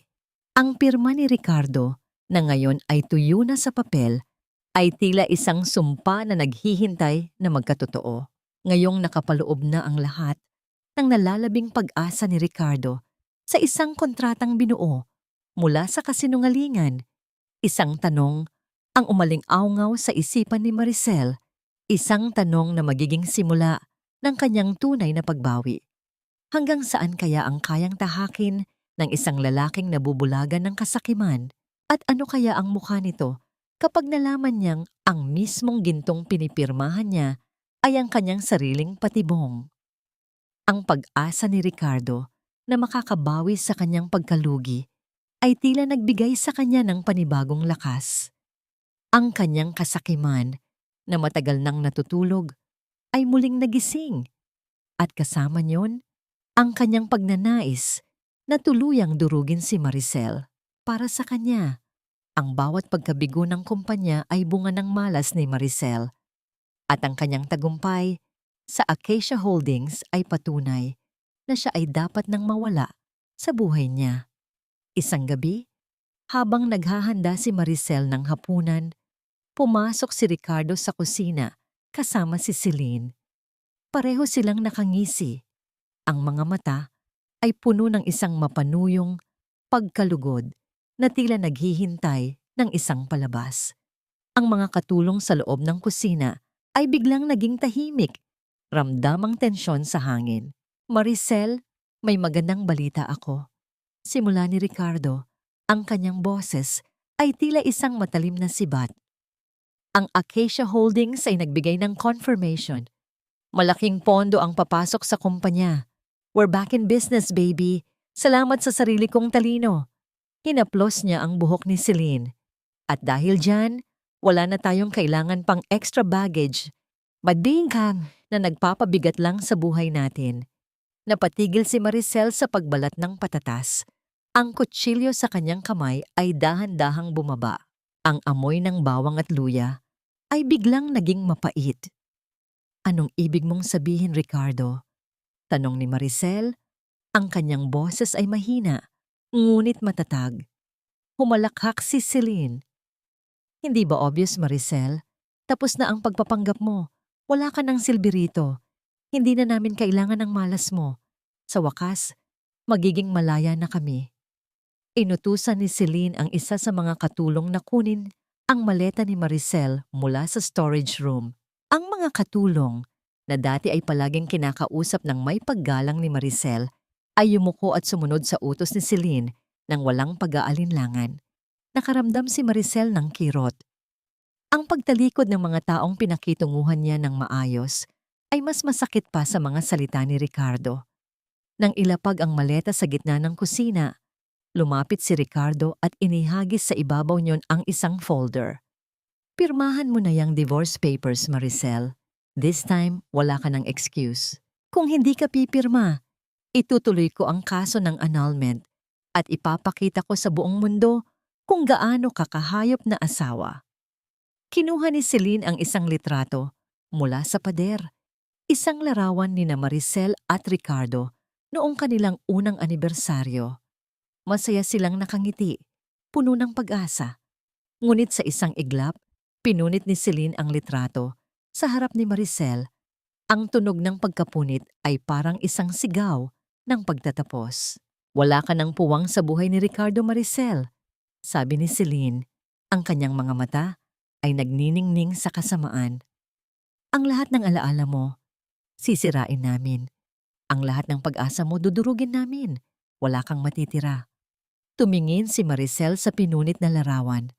Ang kanyang lalamunan ay tila may nakabara. Naramdaman niya ang matinding panginginig sa kanyang buong katawan, ngunit hindi niya ipinakita. Sa halip, isang malalim na paghinga ang kanyang pinakawalan. Pilit na pinapakalma ang kanyang nagngingit-ngit na damdamin. Ang sakit ay hindi na sa pagtataksil. Ito ay sa pagkawala ng kanyang pagkatao sa mga mata ng mga taong minsang minahal niya. Ricardo, mahinang sabi ni Maricel, ang kanyang boses ay halos hindi marinig. Ang kasakiman mo, ang magiging mitya ng pagbagsak mo. Tandaan mo ang sinabi ko. Tumawa si Ricardo, isang malakas at nakakainsultong tawa. Sige Maricel, managinip ka. Ngayon, lumabas ka na. Ayoko nang makita ang pagmumukha mo rito. Guards! Dalawang malalaking gwardiya ang pumasok sa kusina. Ang kanilang mga mukha ay walang emosyon. Lumapit sila kay Maricel at hinawakan ang kanyang braso. Handang kaladkarin siya palabas. Ngunit bago pa sila makahakbang, dahan-dahang kinuha ni Maricel ang kanyang maleta. Tumingin siya kay Ricardo at Celine. Isang huling tingin na puno ng pait. Ngunit may nakatagong lamig na tila nagbabala. Hindi niyo ako pinalayas, sabi ni Maricel. Ang kanyang boses ay malakas na ngayon at matatag. Pinili ko ang gabing ito para lumabas. At tandaan niyo, ang babaeng itinapon niyo ngayon, ang siyang babalik at magtatanggal sa inyo ng lahat ng inaangkin niyo. Hindi na niya hinintay pa ang reaksyon ni na Ricardo. Humakbang siya palabas ng kusina. Bit-bit ang kanyang maleta. Ang mga gwardiya ay nakasunod sa likuran niya, ngunit hindi na niya nararamdaman ang kanilang presensya. Paglabas niya ng mansyon, sinalubong siya ng malakas na pagbuhos ng ulan. Ang hangin ay malamig at ang kalangitan ay madilim. Ang bawat patak ng ulan ay tila naghuhugas sa kanya ng lahat ng dumi at sakit na naramdaman niya sa loob ng bahay na yon. Habang lumalakad siya sa daan, ang kanyang mga balikat ay nakayuko. Ang kanyang buhok ay basa. Ngunit sa isang iglap, isang maliit na ngiti ang sumilay sa kanyang mga labi. Ito ay isang ngiti na may bahid ng luha, ngunit mas matindi ang tagumpay. Ang kanyang telepono ay umilaw sa kanyang bulsa. Isang text message mula sa isang hindi kilalang numero ang nakasulat. Hinihintay na ang iyong pagdating, Reyna. Oras na para ibalik sa iyo ang corona. Sa gitna ng malakas na ulan at ng dilim ng gabi, isang tanong ang umaling-awngaw sa isipan ni Maricel. Isang tanong na handa niyang sagutin ng may buong tapang. Kung ang lahat ng kanyang sakit at luha ay naging gasolina sa kanyang paghihiganti, gaano katindi kaya ang pagsabog kapag tuluyan niyang inilabas ang tunay na kapangyarihang matagal na niyang kinimkim. Ang lamig ng ulan ay gumapang sa bawat buto ni Maricel, ngunit ang mas matinding ginaw ay nanggaling sa katotohanang iniwan niya ang kanyang tahanan, hindi bilang isang talunan, kundi bilang isang sundalong handang lumaban. Sa pagbukas ng pinto ng isang mamahaling salon sa gitna ng Makati, pumasok si Maricel. Basang-basa, ang buhok ay gulo-gulo, at ang mga mata ay namumugto. Ang marangyang ilaw at amoy ng mamahaling kemikal ng buhok ay tila sumalubong sa kanya mula sa ibang mundo. Tinitigan siya ng receptionist na nakataas ang kilay, halatang nagtataka kung bakit may isang babaeng ganoon ang hitsura ang pumasok sa kanilang high-end na establishment. Ngunit walang pakialam si Maricel. Ang kanyang mga paa ay dinala siya sa isang bakanting upuan at doon, dahan-dahan siyang naupo. Gusto ko ng pagbabago. Ang kanyang boses ay paos, ngunit matatag. Gusto kong tanggalin ang lahat ng bakas ng nakaraan. Kahit anong gawin. Basta, iba. Ang hairstylist, isang batikang artist sa kanyang larangan, ay nakaramdam ng kakaibang enerhiya mula kay Maricel. Hindi ito ang karaniwang customer na naghahanap lang ng bagong gupit. Ito ay isang babaeng naghahanap ng muling pagsilang. Tinitigan niya ang mga mata ni Maricel at doon niya nakita ang isang apoy na matagal nang nakakubli. Sinimulan ng hairstylist ang kanyang trabaho. Ang bawat gupit ng gunting ay tila isang pagputol sa kadena ng nakaraan. Ang gulugulong buhok na simbolo ng kanyang pagkaalipin sa bahay ay dahan-dahang nagiging isang eleganteng bob cut na nagpapakita ng matalim na panga at matikas na leeg. Ang kulay ng kanyang buhok, na dating simple at walang buhay, ay pinalitan ng isang deep mahogany na nagpapatingkad sa kanyang kutis at nagbibigay ng misteryosong dating sa kanyang mga mata. Habang nagbabago ang kanyang buhok, naramdaman ni Maricel ang kakaibang gaan sa kanyang balikat. Hindi lamang ang kanyang buhok ang nagbabago, kundi maging ang kanyang pagkatao. Ang bawat galos at sugat sa kanyang puso ay tila unti-unting hinuhugasan. Napapalitan ng isang bagong determinasyon. Naalala niya ang mga salita ni Ricardo. Amoy bawang at amoy isda. Ngayon, ang amoy niya ay ang mamahaling pabango ng salon. Amoy ng pagbabago. Pagkatapos ng buhok, sumunod ang make-up. Ang dating maputlang muka ay nilagyan ng light foundation na nagtatago sa mga bakas ng pagod at puyat. Ang kanyang mga mata, na dating puno ng luha, ay pinatingkad ng mascara at eyeliner, nagbibigay ng isang matalim at matikas na tingin. Ang kanyang mga labi, na dating nanginginig sa sakit, ay nilagyan ng isang neutral na lipstick na nagpapahiwatig ng kanyang pagiging profesional at kapangyarihan. Nang matapos ang lahat, tumayo si Maricel sa harap ng salamin. Hindi niya halos makilala ang sarili. Ang babaeng nakatitig sa kanya ay hindi na ang Maricel na naglaban ng damit, nagluto ng adobo, at nagpuyat para sa isang asawang walang utang na loob. Ang babaeng nasa salamin ay ang financial shark ng Makati, ang babaeng may kakayahang magpabagsak ng mga imperyo. Ang kanyang postura ay tuwid, ang kanyang tingin ay matalim, at ang kanyang ngakunyang ngiti ay puno ng pagtitiwala sa sarili. "You look amazing, ma'am," sabi ng hairstylist, halatang humahanga sa kanyang obra. Ngumiti si Maricel, isang ngiti na ngayon pa lamang niya naramdaman sa mahabang panahon. "Salamat. Binigyan mo ako ng higit pa sa bagong ayos." Mula sa salon, dumiretso si Maricel sa isang luxury boutique. Ang bawat damit doon ay sumisigaw ng kapangyarihan at elegansa. Hindi na siya naghahanap ng mga simple at praktikal na kasuotan. Ngayon, naghahanap siya ng kanyang armor. Pinili niya ang isang tailored, deep red power suit. Ang kulay na ito ay hindi lamang sumisigaw ng lakas, kundi pati na rin ng panganib at determinasyon. Ang bawat tahi ng tela ay tila idinisenyo para sa kanyang bagong pagkatao. Nang isinuot niya ito, naramdaman niya ang kakaibang bigat at kumpiyansa. Ang damit na ito ay hindi lamang panlabas na anyo. Ito ay extension ng kanyang pagkatao. Kasama ang suit, pinili niya ang isang pair ng black stiletto heels, mataas, matalas, at handang tumapak sa sinumang humarang sa kanyang daan. Ang bawat hakbang niya sa loob ng sapatos na yon ay tila isang bagong pahina ng kanyang kwento. Habang nagbabayad, nag-vibrate ang kanyang telepono. Isang tawag mula kay Don Manuel. "Maricel, my dear, handa na ang lahat," sabi ni Don Manuel. Ang kanyang boses ay puno ng paghanga. Ang buong board ay naghihintay. Ang media ay nandoon na. At si Ricardo, siya ay nasa rurok ng kanyang pagmamayabang. Perpekto ang timing. Napangiti si Maricel. "Salamat, Ninong. Sabihin mo sa kanila, papunta na ako. Ang party ay ngayon palang magsisimula." Paglabas niya ng butik, ang araw ay sumisikat na. Ang lamig ng gabi ay nawala na, napalitan ng init ng umaga. Ngunit ang init na nararamdaman niya ay hindi galing sa araw, kundi sa apoy na ngayon ay nag-aalab sa kanyang kalooban.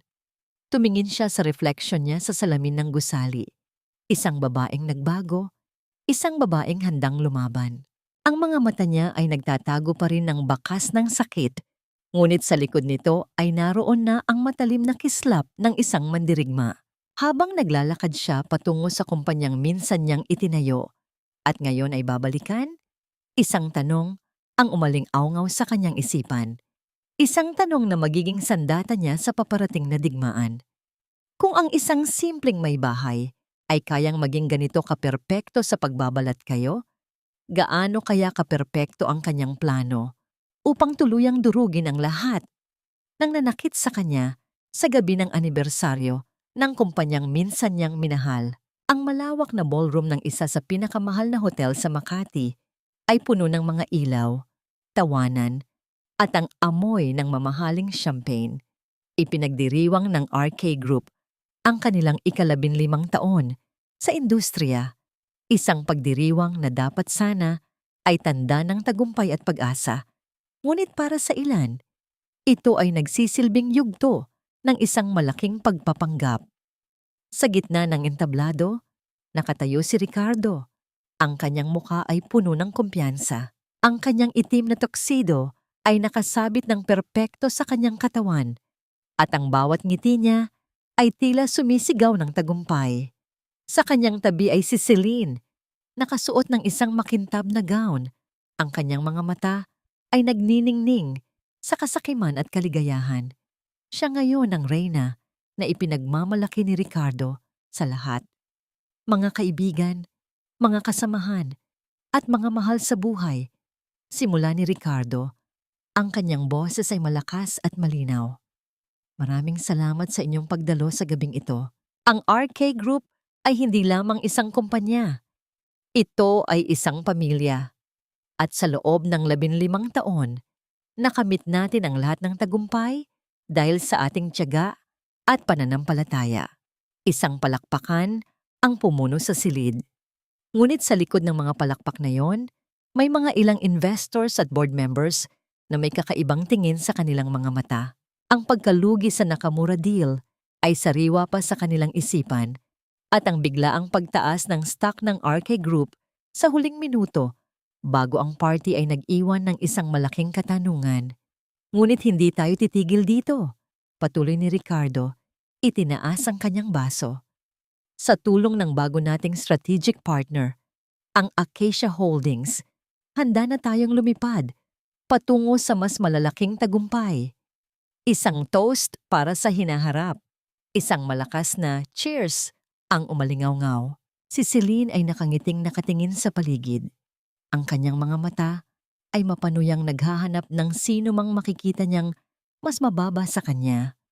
Narinig niyang may bumulong ang isang babae sa kabilang mesa. Nasaan na kaya yung dating asawa ni Ricardo? I heard she became a mere housemaid. Isang malakas na tawa ang kumawala kay Celine. Ang ideya na si Maricel ay ngayon ay isang hamak na katulong ay tila isang matamis na tagumpay para sa kanya. Hindi na siya mahalaga, Day, bulong niya sa sarili. Ang mga talunan ay nananatili sa dilim. Sa isang sulok ng ballroom, tahimik na nakaupo si Don Manuel.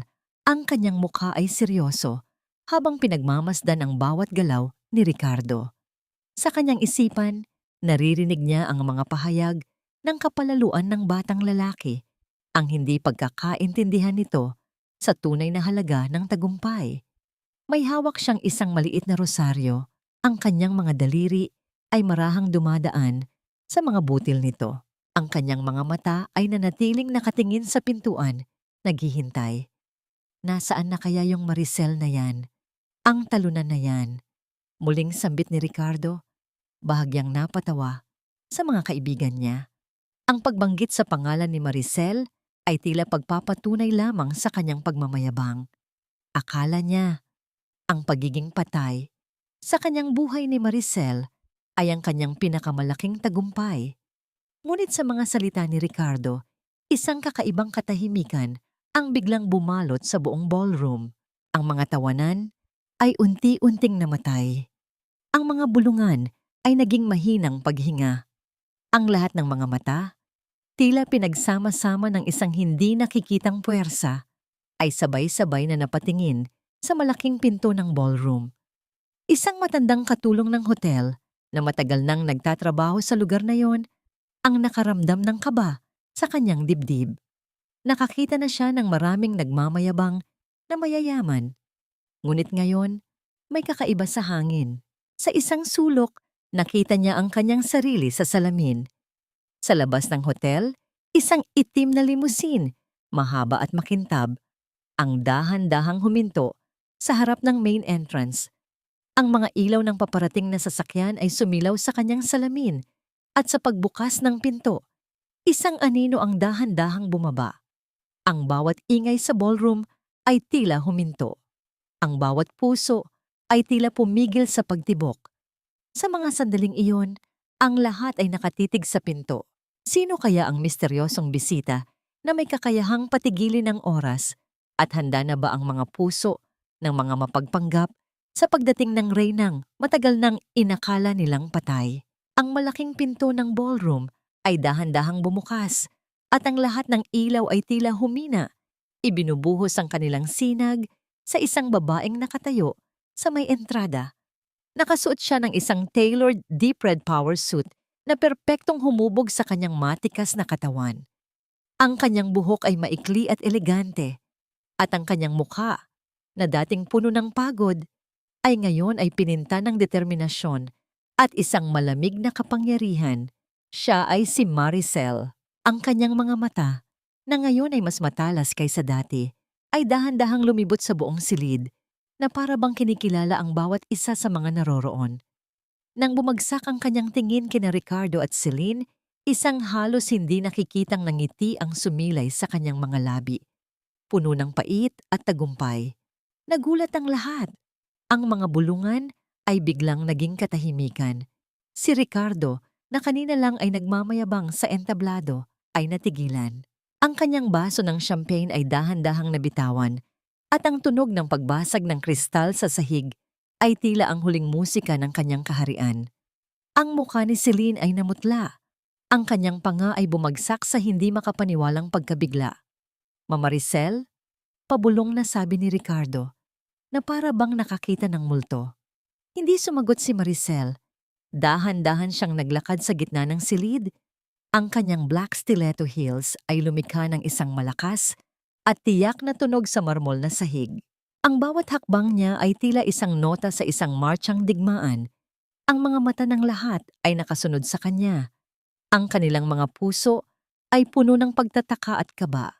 Nang makarating siya sa harap ng entablado, tiningnan niya ng diretso si Ricardo at Celine. Ang dating takot sa kanyang mga mata ay wala na. Napalitan na ito ng lamig na tila yelo. "Ricardo?" sabi ni Maricel. Ang kanyang boses ay malakas at malinaw. Umaaling-awngaw sa microphone na hawak niya. Kinuha niya ito sa pedestal. Ang kanyang mga daliri ay matatag. "Akala mo siguro ay patay na ako. Akala mo siguro ang isang housewife ay madaling itapon at kalimutan." Sinubukan ni Ricardo na bawiin ng microphone. Ang kanyang mukha ay namumula sa galit at kahihiyan. "Anong ginagawa mo rito? Sino ang nagpapasok sa'yo? Guards! Guards!" Ngunit bago pa man makakilos ang mga gwardya, lumabas mula sa likuran si Don Manuel na may hawak na isang stack ng mga dokumento. Tumango siya kay Maricel, isang senyas ng pagpayag. "Hindi na kailangan ng mga gwardya, Ricardo," sabi ni Maricel. Itinaas ang kanyang kamay, pinatigil ang mga ito. Ang kapangyarihan sa kanyang boses ay hindi mapag-aalinlanganan. "Ang mga gwardya mo ay sumusunod na ngayon sa tunay na may-ari ng kumpanyang ito." Isang malaking bulungan ang umalingaw-ngaw sa ballroom. Ang RK Group, patuloy ni Maricel, ang kanyang tingin ay nakatitig ng diretso sa mata ni Ricardo, ay itinatag gamit ang aking pera, ang bawat sentimo ng aking ipon, ang bawat desisyon ng aking isipan, ay ibinuhos ko para sa kumpanyang ito. At nang ikaw ay nagpasya na itapon ako na parang basura, nagpasya akong kunin ang lahat ng sa akin. Dahan-dahang inilabas ni Maricel ang isang folder na may tatak na RK Group Shareholdings. Minamanipula mo ang mga libro, Ricardo. Nagtatago ka ng mga utang sa mga offshore accounts. Ginagamit mo ang pondo ng kumpanya para sa iyong personal na luho. At higit sa lahat, balak mong ilipat ang malaking bahagi ng shares sa pangalan ng iyong kirida, si Celine Lopez, gamit ang pekeng pirma ko. Naglabas siya ng isa pang dokumento. Narito ang kopya ng iyong falsified documents at narito ang ebidensya ng iyong maling pamamahala. Sinubukan ni Celine na sumigaw. Wala kang ebidensya. Kasinungalingan yan. Walang maniniwala sa isang talunang babae. Ngunit hindi siya pinansin ni Maricel.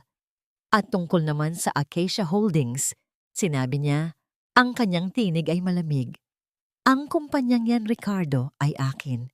Isang patibong na inilatag ko para sa iyong kasakiman. Ang lahat ng perang inilabas mo mula sa RK Group para i-invest sa Acacia Holdings ay bumalik sa aking mga account.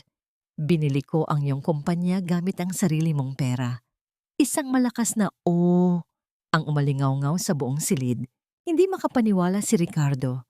Ang kanyang mukha ay namumutla. Ang kanyang mga mata ay nanlalaki sa takot at galit. Hindi! Hindi totoo yan. Niloloko mo lang sila. Guards! Ipaalis niyo yan, baliw siya. Ngunit sa mga sandaling iyon, dahan-dahang lumakad si Don Manuel patungo sa entablado. Kinuha niya ang isa pang microphone. Bilang pinakamatandang miyembro ng board at dating mentor ni Miss Maricel Reyes ko, sabi ni Don Manuel, ang kanyang boses ay puno ng autoridad. Kinukumpirma ko ang lahat ng sinabi ni Miss Maricel. Ang lahat ng ebidensya ay nasa akin. At kasama ng aming mga abogado, na i-file na namin ang kaso laban kay Mr. Ricardo ko sa kasong estafa, falsification of documents, at maling pamamahala ng pondo ng korporasyon. Ang mga salita ni Don Manuel ay tila isang kidlat na tumama sa buong silid. Nagsimulang magbulungan ang mga tao. Ang mga investors ay nagpapanik. Ang mga photographers ay nagpipindot ng kanilang kamera. Kinukuhanan ang bawat sandali ng drama. Sa gitna ng kaguluhan, isang tunog ng sirena ang biglang umalingaw-ngaw mula sa labas ng hotel, papalapit ng papalapit. Ang malaking pinto ng ballroom ay muling bumukas. At sa pagkakataong ito, pumasok ang dalawang pulis na may kasamang dalawang opisyal ng National Bureau of Investigation, NBI. Lumapit sila sa entablado. Mr. Ricardo Ko at Miss Celine Lopez, sabi ng isang opisyal ng NBI, may warrant of arrest kayo para sa mga kasong estafa at falsification of documents. Sumama kayo sa amin. Nanigas si Ricardo. Ang kanyang dating kumpiyansang muka ay napalitan ng isang desperadong takot. Sinubukan niyang kumawala, ngunit hinawakan siya ng mga pulis.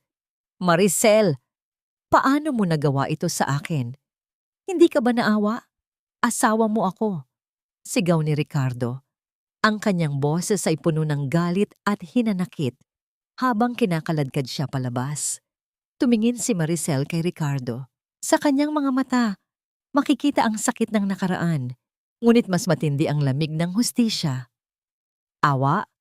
Tugon ni Maricel. Ang kanyang boses ay tila isang pinal na hatol. Kung naalala mo pa ang awa, sana ay hindi ka nagtapon ng basahan sa ulan. Kung naalala mo pa ang awa, sana ay hindi mo sinira ang sarili mong pundasyon. Ang awa, Ricardo, ay para sa mga taong marunong magpahalaga. Ikaw, wala kang awa para sa sarili mo. Kinakaladkad si Ricardo at Celine palabas ng ballroom. Ang kanilang mga mukha ay puno ng kahihiyan at pagkatalo. Ang mga ilaw ng kamera ay kumikislap sa kanilang paligid. Bawat flash ay isang saksing nagpapatunay sa kanilang pagbagsak. Naiwan si Maricel sa entablado, nakatayo ng tuwid at matikas. Ang spotlight ay nakatutok sa kanya. Ang mga bulungan ay namatay. Lahat ng mga mata ay nakatingin sa kanya, hindi na bilang isang biktima, kundi bilang isang reyna na muling umupo sa kanyang trono.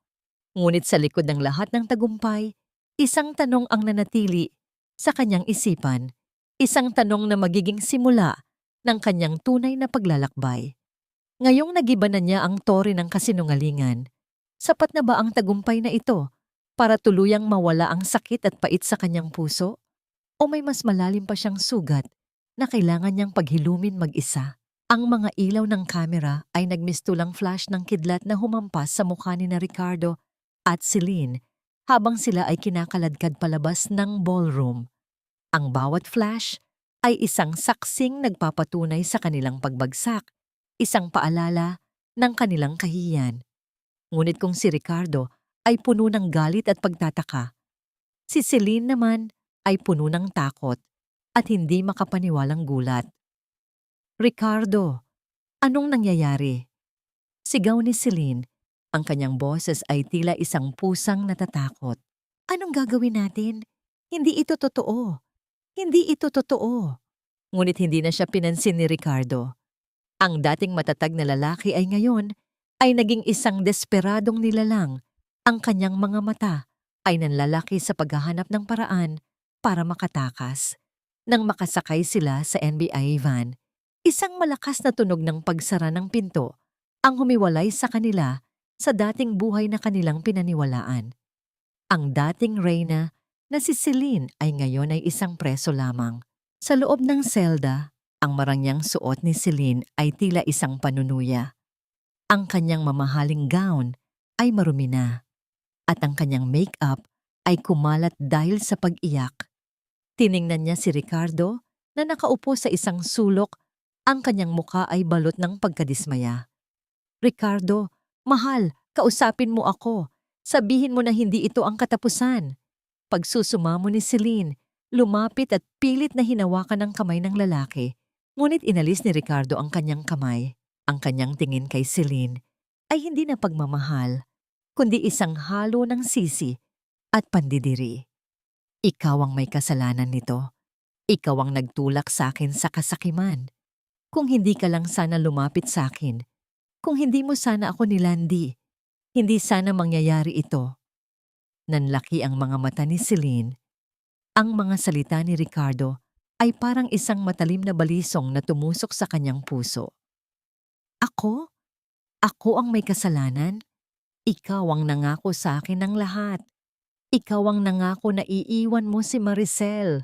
Ikaw ang nagpanggap na mahal mo ako." Isang malakas na sampal ang lumapag sa pisngi ni Celine. Hindi niya inaasahan ito mula kay Ricardo. Ang sakit sa kanyang pisngi ay tila sumasalamin sa sakit ng kanyang kaluluwa. "Huwag mong sisihin sa akin ang katangahan mo, Celine," sabi ni Ricardo. Ang kanyang boses ay puno ng puot. "Wala kang silbi. Akala ko matalino ka, pero nalinlang ka ng isang Maricel. Wala kang pinagkaiba sa kanya. Wala kang silbi sa akin." Tumayo si Ricardo at lumayo. Iniwan si Celine na nakaluhod sa sahig. Ang kanyang pisngi ay namumula at ang kanyang mga luha ay umaagos nang walang humpay. Sa mga sandaling iyon, naramdaman niya ang matinding pag-iisa. Iniwan siya ng lalaking pinagkatiwalaan niya, ng lalaking pinili niya, kaysa sa kanyang sariling moralidad. Kinabukasan, kumalat sa buong social media ang balita tungkol sa pagbagsak ni na Ricardo at Celine. Ang kanilang mga larawan na kinakaladkad ng NBI ay naging viral. Ang mga comments ay puno ng galit, paghamak at pagtawa. Ang dating Celine na hinahangaan ng lahat dahil sa kanyang ganda at kasikatan, ngayon ay naging isang katawa-tawa at kinasusok lamang figura. Ang kanyang mga endorsement deals ay binawi. Ang kanyang apartment ay kinumpiska dahil sa mga utang. Walang trabaho, walang pera, at walang tirahan, si Celine ay napilitang lumabas sa kalye. Ang dating mamahaling damit ay ngayon ay marumi at lukot. Ang dating kinikilalang fashionista ay ngayon ay isang pulubi. Ang kanyang ganda ay kupas na sa pagod at gutom. Ilang linggo ang lumipas. Isang hapon, Habang naglalakad si Maricel sa labas ng isang luxury building sa Makati, patungo sa kanyang bagong opisina, may nakita siyang isang babaeng nakaupo sa bangketa. Ang kanyang muka ay payat at balot ng dumi. Nakasandal ito sa isang poste, ang kanyang mga mata ay nakapikit. At may hawak na karton na may nakasulat na pangkain lang po. Napatigil si Maricel. Ang kanyang puso ay dahan-dahang tumibok. Kilala niya ang mukhang iyon. Ang dating kaaway na nagtapon sa kanya sa putikan. Ang dating babaeng umagaw sa kanyang asawa. Si Celine. Hindi gumagalaw si Maricel. Tinitigan niya ang dating masiglang babae na ngayon ay wasak na wasak. Ang kanyang mga paa ay gustong lumakad palayo. Ngunit merong isang hindi maipaliwanag na puwersa ang nagpapatigil sa kanya. Hindi ito awa. Ito ay ang katahimikan ng hustisyang naganap. Dahan-dahang idinukot ni Maricel ang kanyang pitaka. Kinuha niya ang isang pirasong 1,000 piso, ang parehong halaga ng perang itinapon ni Ricardo sa kanyang mukha. Tinitigan niya ang perang iyon. Ito ay hindi para kay Celine. Ito ay para sa kanyang sarili. Isang paalala ng kanyang pinagdaanan. Isinilid niya ang pera sa kanyang bulsa. Walang salita. Walang emosyon. Dahan-dahang naglakad si Maricel palayo. Nilampasan si Celine na nananatiling nakayuko. Hindi niya binigyan ng kahit anong tingin ang babaeng dating nagpakita ng kasamaan sa kanya. Walang galit, walang pagtawa, tanging isang malamig na kapayapaan ang bumalot sa kanya. Hindi na siya ang Maricel na nagpapahalaga sa paghihiganti. Siya na ngayon ang Maricel na nauunawaan na ang pinakamabigat na parusa sa mga taong gumawa ng masama ay ang hayaan silang harapin ang kanilang sariling karma. Habang nagpapatuloy si Maricel sa kanyang paglalakad patungo sa kanyang bagong buhay, isang tanong ang umaling-aungaw sa kanyang isipan, isang tanong na handa na niyang sagutin ng may kapayapaan. Ngayong nakita na niya ang pagbagsak ng kanyang mga kaaway, sapat na ba ang paghihiganti upang tuluyang burahin ang bakas ng sakit sa kanyang puso? O mayroon pa siyang mas malalim na sugat na kailangan niyang paghilumin para tunay na makalaya? Ang malaking mansyon na dating simbolo ng kanyang pagkaalipin at sakit ay ngayon ay kanyang pag-aari na. Lumakad si Maricel sa loob ng mga silid, hindi na may takot sa kanyang puso, kundi may isang kakaibang kapayapaan. Ang bawat hakbang niya sa marmol na sahig ay tila isang pagpulot sa bawat piraso ng kanyang sarili na minsang nadurog. Ang amoy ng mamahaling pabango ni Celine ay wala na. Napalitan ng sariwang hangin na nagmumula sa mga bukas na bintana. Sa master's bedroom, ang silid na dati ay puno ng pagtataksil. Tahimik na pumasok si Maricel. Tinitigan niya ang malaking kama. Ang kanyang mga mata ay blanko. Hindi na niya naramdaman ang sakit ng nakaraan, tanging isang malalim na pag-unawa na lamang. Ang lahat ng gamit ni Ricardo ay wala na, kasama ang mga lumang kasuotan ni Celine. Malinis na ang silid, tila isang bagong pahina na naghihintay na sulatan. Dahan-dahan niyang kinuha ang isang maliit na jewelry box mula sa ibabaw ng dresser. Ito ay regalong ibinigay sa kanya ni Ricardo nung una silang magkakilala. May maliit na engraved na Forever Yours Maricel sa ibabaw nito. Sa loob, naroon ang isang pares ng simpleng hikaw na binili ni Ricardo para sa kanya noong mga panahong wala pa silang pera. Tinitigan niya ang hikaw. Hindi niya ito itinapon. Sa halip, dahan-dahan niyang isinara ang kahon at inilagay sa isang sulok ng closet. Hindi para itago, kundi para ituring bilang isang aral. Isang bahagi ng kanyang kasaysayan na hindi na niya kailangang balikan. Habang abala si Maricel sa paglilinis ng mga lumang aparador, biglang bumukas ang pinto ng kwarto. Nakita niya si Nanay Rosa na may bitbit na basket ng sariwang gulay mula sa kanyang hardin. Ang kanyang muka ay seryoso, ngunit may bahid ng pagmamahal sa kanyang mga mata. Ayaw mong ipagbili ang bahay na ito? Tanong ni Nanay Rosa habang naglalagay ng mga gulay sa kusina. Ang kanyang tinig ay mahina, puno ng pag-unawa. Sumandal si Maricel sa may pader. Hindi, nanay. Hindi ito bahay lang. Ito ang lugar kung saan ko sinimulan ang lahat at dito ko rin ito tatapusin. Hindi ko ito ibebenta para lang burahin ang nakaraan. Sa halip, ibabalik ko ang kapayapaan sa bawat sulok nito. Lumapit si Nanay Rosa kay Maricel at hinawakan ang kanyang kamay. Hindi madaling burahin ang sakit, anak. Ang puso ay may sariling alaala. Pero ang pagpapatawad, iyan ang tunay na kapayapaan. Tumingin si Maricel sa matanda. Ang pagpapatawad po ay hindi para sa kanila, nanay. Ito ay para sa akin. Pagpapatawad sa sarili ko dahil pinayagan kong tapakan ang dangal ko. Pagpapatawad sa sarili ko dahil binigay ko ang lahat sa isang taong hindi marunong magpahalaga. Naramdaman ni Nanay Rosa ang kirot sa kanyang dibdib. Naalala niya ang sarili niyang kwento, ang kanyang sariling pagpapatawad sa isang lalaking sumira sa kanyang buhay. Alam ko, Maricel, alam ko ang pakiramdam na yan.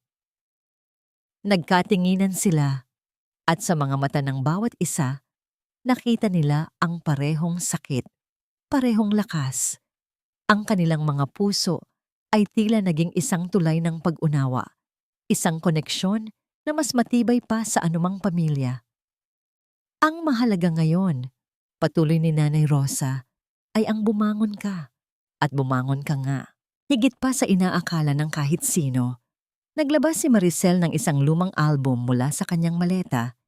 Ito ang album ng kanilang kasal. Dahan-dahan niya itong binuksan. Nakita niya ang kanyang sarili, nakasuot ng puting gown, nakangiti. At si Ricardo, mayabang na nakatayo sa kanyang tabi. Hindi na niya naramdaman ng galit, tanging isang malalim na panghihinayang. Maraming salamat po, nanay, sabi ni Maricel.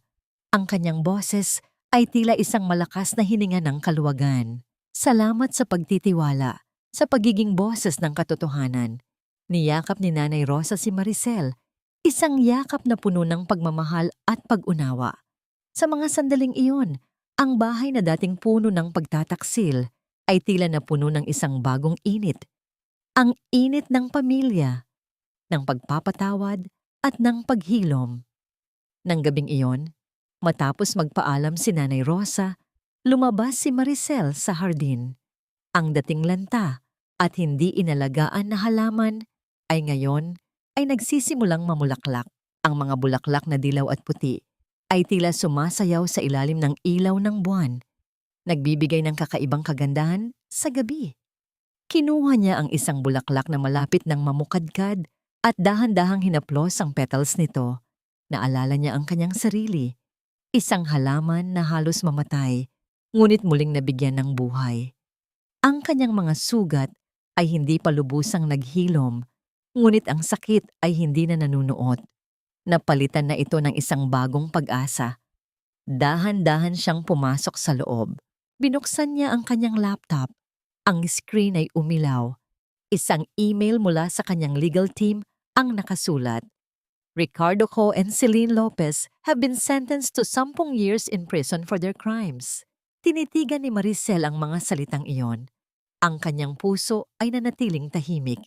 Hindi na niya naramdaman ang paghahanap ng paghihiganti. Wala na ang galit. Tanging isang malalim na paghinga ng kaluwagan. Ang hustisya ay natupad na. Ngunit habang papikit siya, isang tanong ang nanatili sa kanyang isipan. Isang tanong na magiging gabay sa kanyang bagong paglalakbay. Ngayong nakamit na niya ang hustisya at nagsisimula na siyang maghilom, paano niya gagamitin ang lahat ng kanyang pinagdaanan upang makahanap ng isang bagong kahulugan ng pag-ibig? Hindi para sa iba, kundi para sa kanyang sarili. At muling bumuo ng isang buhay na tunay na makapagbibigay ng kapayapaan sa kanyang puso. Ang dating madilim at malamig na bahay ay ngayon ay puno na ng liwanag. Ang mga bintana ay bukas, nagpapapasok ng sariwang hangin at sikat ng araw. Hindi na ito isang mansyon ng pagtataksil, kundi isang canvas na naghihintay ng bagong kulay. Si Maricel, sa loob ng kanyang study room na dating pagmamay-ari ni Ricardo, ay nakaupo sa harap ng kanyang desk. Ngunit sa pagkakataong ito, Hindi mga pekeng kontrata o plano ng paghihiganti ang nasa kanyang harapan. Sa halip, ito ay isang bagong business plan, puno ng mga positibong ideya at makataong adhikain. Ang kanyang sariling kumpanya na pinangalanan niyang Maricel Reyes Financial Advisory ay dahan-dahang lumalaki. Ngunit hindi lang ito tungkol sa pera. Ito ay tungkol sa pagtulong sa iba, lalo na sa mga kababaihang biktima ng pang-aabuso, pinansyal, emosyonal o pisikal, na muling makahanap ng kanilang lakas at kalayaan. Naalala niya ang kanyang sarili, ang kanyang paghihirap, at iyon ang naging inspirasyon niya. Bawat umaga, masigla siyang pumapasok sa opisina. Hindi na siya nagmamadali para sa kape ni Ricardo, kundi nagmamadali para sa kanyang sariling pangarap. Ang kanyang mga empleyado ay puro kababaihan. Ang bawat isa ay may sariling kwento ng pagbangon. Ang kanilang mga ngiti at tawanan ay tila musika sa kanyang tenga. Isang hapon, habang naglalakad si Maricel sa parke, may nakita siyang isang matandang babae na nakaupo sa bench, malungkot na nakatitig sa kawalan. Lumapit siya at dahan-dahang naupo sa tabi nito. "Okay lang po ba kayo, nanay?" tanong ni Maricel. Ang kanyang boses ay malumanay. Tumingin ang matandang babae, ang kanyang mga mata ay puno ng lungkot. "Nawalan ako ng lahat, Hija. Ang aking asawa, ang aking bahay. Wala na akong natira. Pakiramdam ko, wala na akong halaga." Ngumiti si Maricel, isang ngiting puno ng pag-unawa. Hinawakan niya ang kamay ng matanda. "Nanay, ang halaga po natin ay hindi nasusukat sa mga bagay na nawawala sa atin. Ito ay nasusukat sa lakas na natitira sa atin para bumangon. Ang bawat sugat ay hindi tanda ng pagkatalo, kundi tanda ng isang digmaang nilabanan natin at nalampasan. Lahat po tayo ay may karapatang magkaroon ng bagong simula." Ikinuwento ni Maricel ang kanyang sariling kwento, hindi bilang isang biktima, kundi bilang isang survivor. Kinabukasan, ang matandang babae ay naging unang kliyente ng kanyang non-profit program. Sa pagtatapos ng araw, habang papalubog ang araw sa likod ng mga gusali ng Makati, nakatayo si Maricel sa bintana ng kanyang opisina. Ang kalangitan ay nagkulay kahel at lila, isang magandang panoorin na tila nagbibigay ng pag-asa. Nakasuot siya ng isang simpleng white blouse at slacks, ngunit ang kanyang presensya ay malakas at tiyak. Hindi niya naisip si Ricardo o si Celine. Hindi na siya naghahanap ng paghihiganti. Ang tanging nararamdaman niya ay isang malalim na kapayapaan na matagal na niyang hinanap. Ang puso niya ay buo na, hindi dahil sa pag-ibig ng isang lalaki, kundi dahil sa pag-ibig sa sarili at sa pagbibigay ng pag-asa sa iba. Naalala niya ang kanyang sariling pangarap, ang magkaroon ng sarili niyang accounting firm. Ngayon, hindi lang iyon ang kanyang nakamit, kundi pati na rin ang kakayahang maging ilaw sa dilim ng buhay ng ibang tao. Kinuha niya ang kanyang telepono, isang mensahe mula kay Don Manuel. "Proud ako sa iyo, Maricel. You didn't just rebuild an empire, you built a legacy." Isang mainit na ngiti ang sumilay sa kanyang mga labi. Ang kanyang mga mata ay tumitig sa papalubog na araw. Ang bawat bakas ng sakit ay nawala na, napalitan ng isang malalim na pag-unawa sa kahulugan ng buhay. Ang isang babae ay hindi kailanman magiging wala, hanggat mayroon siyang sariling kakayahan na bumangon, magpatawad at muling magsimula. Sa gitna ng lahat ng ito, isang huling tanong ang umalingaw-ngaw sa kanyang isipan, isang tanong na handa na niyang sagutin ng may buong pagmamahal. Kung ang pag-ibig sa sarili at ang pagbibigay ng pag-asa sa iba ang siyang tunay na korona ng isang reyna, gaano kaya kasikat ang liwanag na kayang ibigay ng isang babaeng minsan ay itinapon, ngunit ngayon ay bumangon ng mas matatag kaysa dati? Isang taon matapos ang pagbagsak ng RK Group at ang pagkabilanggo ni Ricardo at Celine, isang bagong araw ang sumikat para kay Maricel. Ngunit sa araw na yon, may isang huling pahina siyang kailangang balikan upang tuluyang isara ang libro ng kanyang nakaraan. Nagpasya siyang bisitahin si Ricardo sa piitan. Ang silid ng pagbisita ay malamig, puno ng tunog ng naglalakad, ng mga gwardiya at mahihinang bulungan.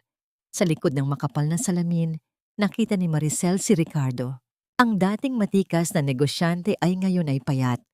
Ang kanyang mukha ay puno ng pait at pagod. Ang mga mata nito ay nanatiling walang buhay, malayo sa dating apoy ng kasakiman. Hindi na siya ang Ricardo na kanyang minahal o kinapuutan.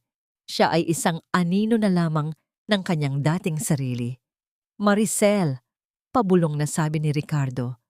Ang kanyang boses ay paos. Bakit ka nandito? Ang tingin ni Maricel ay kalmado. Wala na ang galit. Wala na ang sakit. Tanging isang malalim na pag-unawa na lamang. Wala na. Binibisita lang kita. Ang buhay ko ay masaya na. Napayuko si Ricardo. Alam kong hindi ka na kailangan pang magpanggap. Narinig ko na ang lahat. Ang kumpanya mo, ang pagtulong mo sa mga babae. Masaya ka na. At ako ay naiwan dito, kinakain ng sarili kong kasakiman.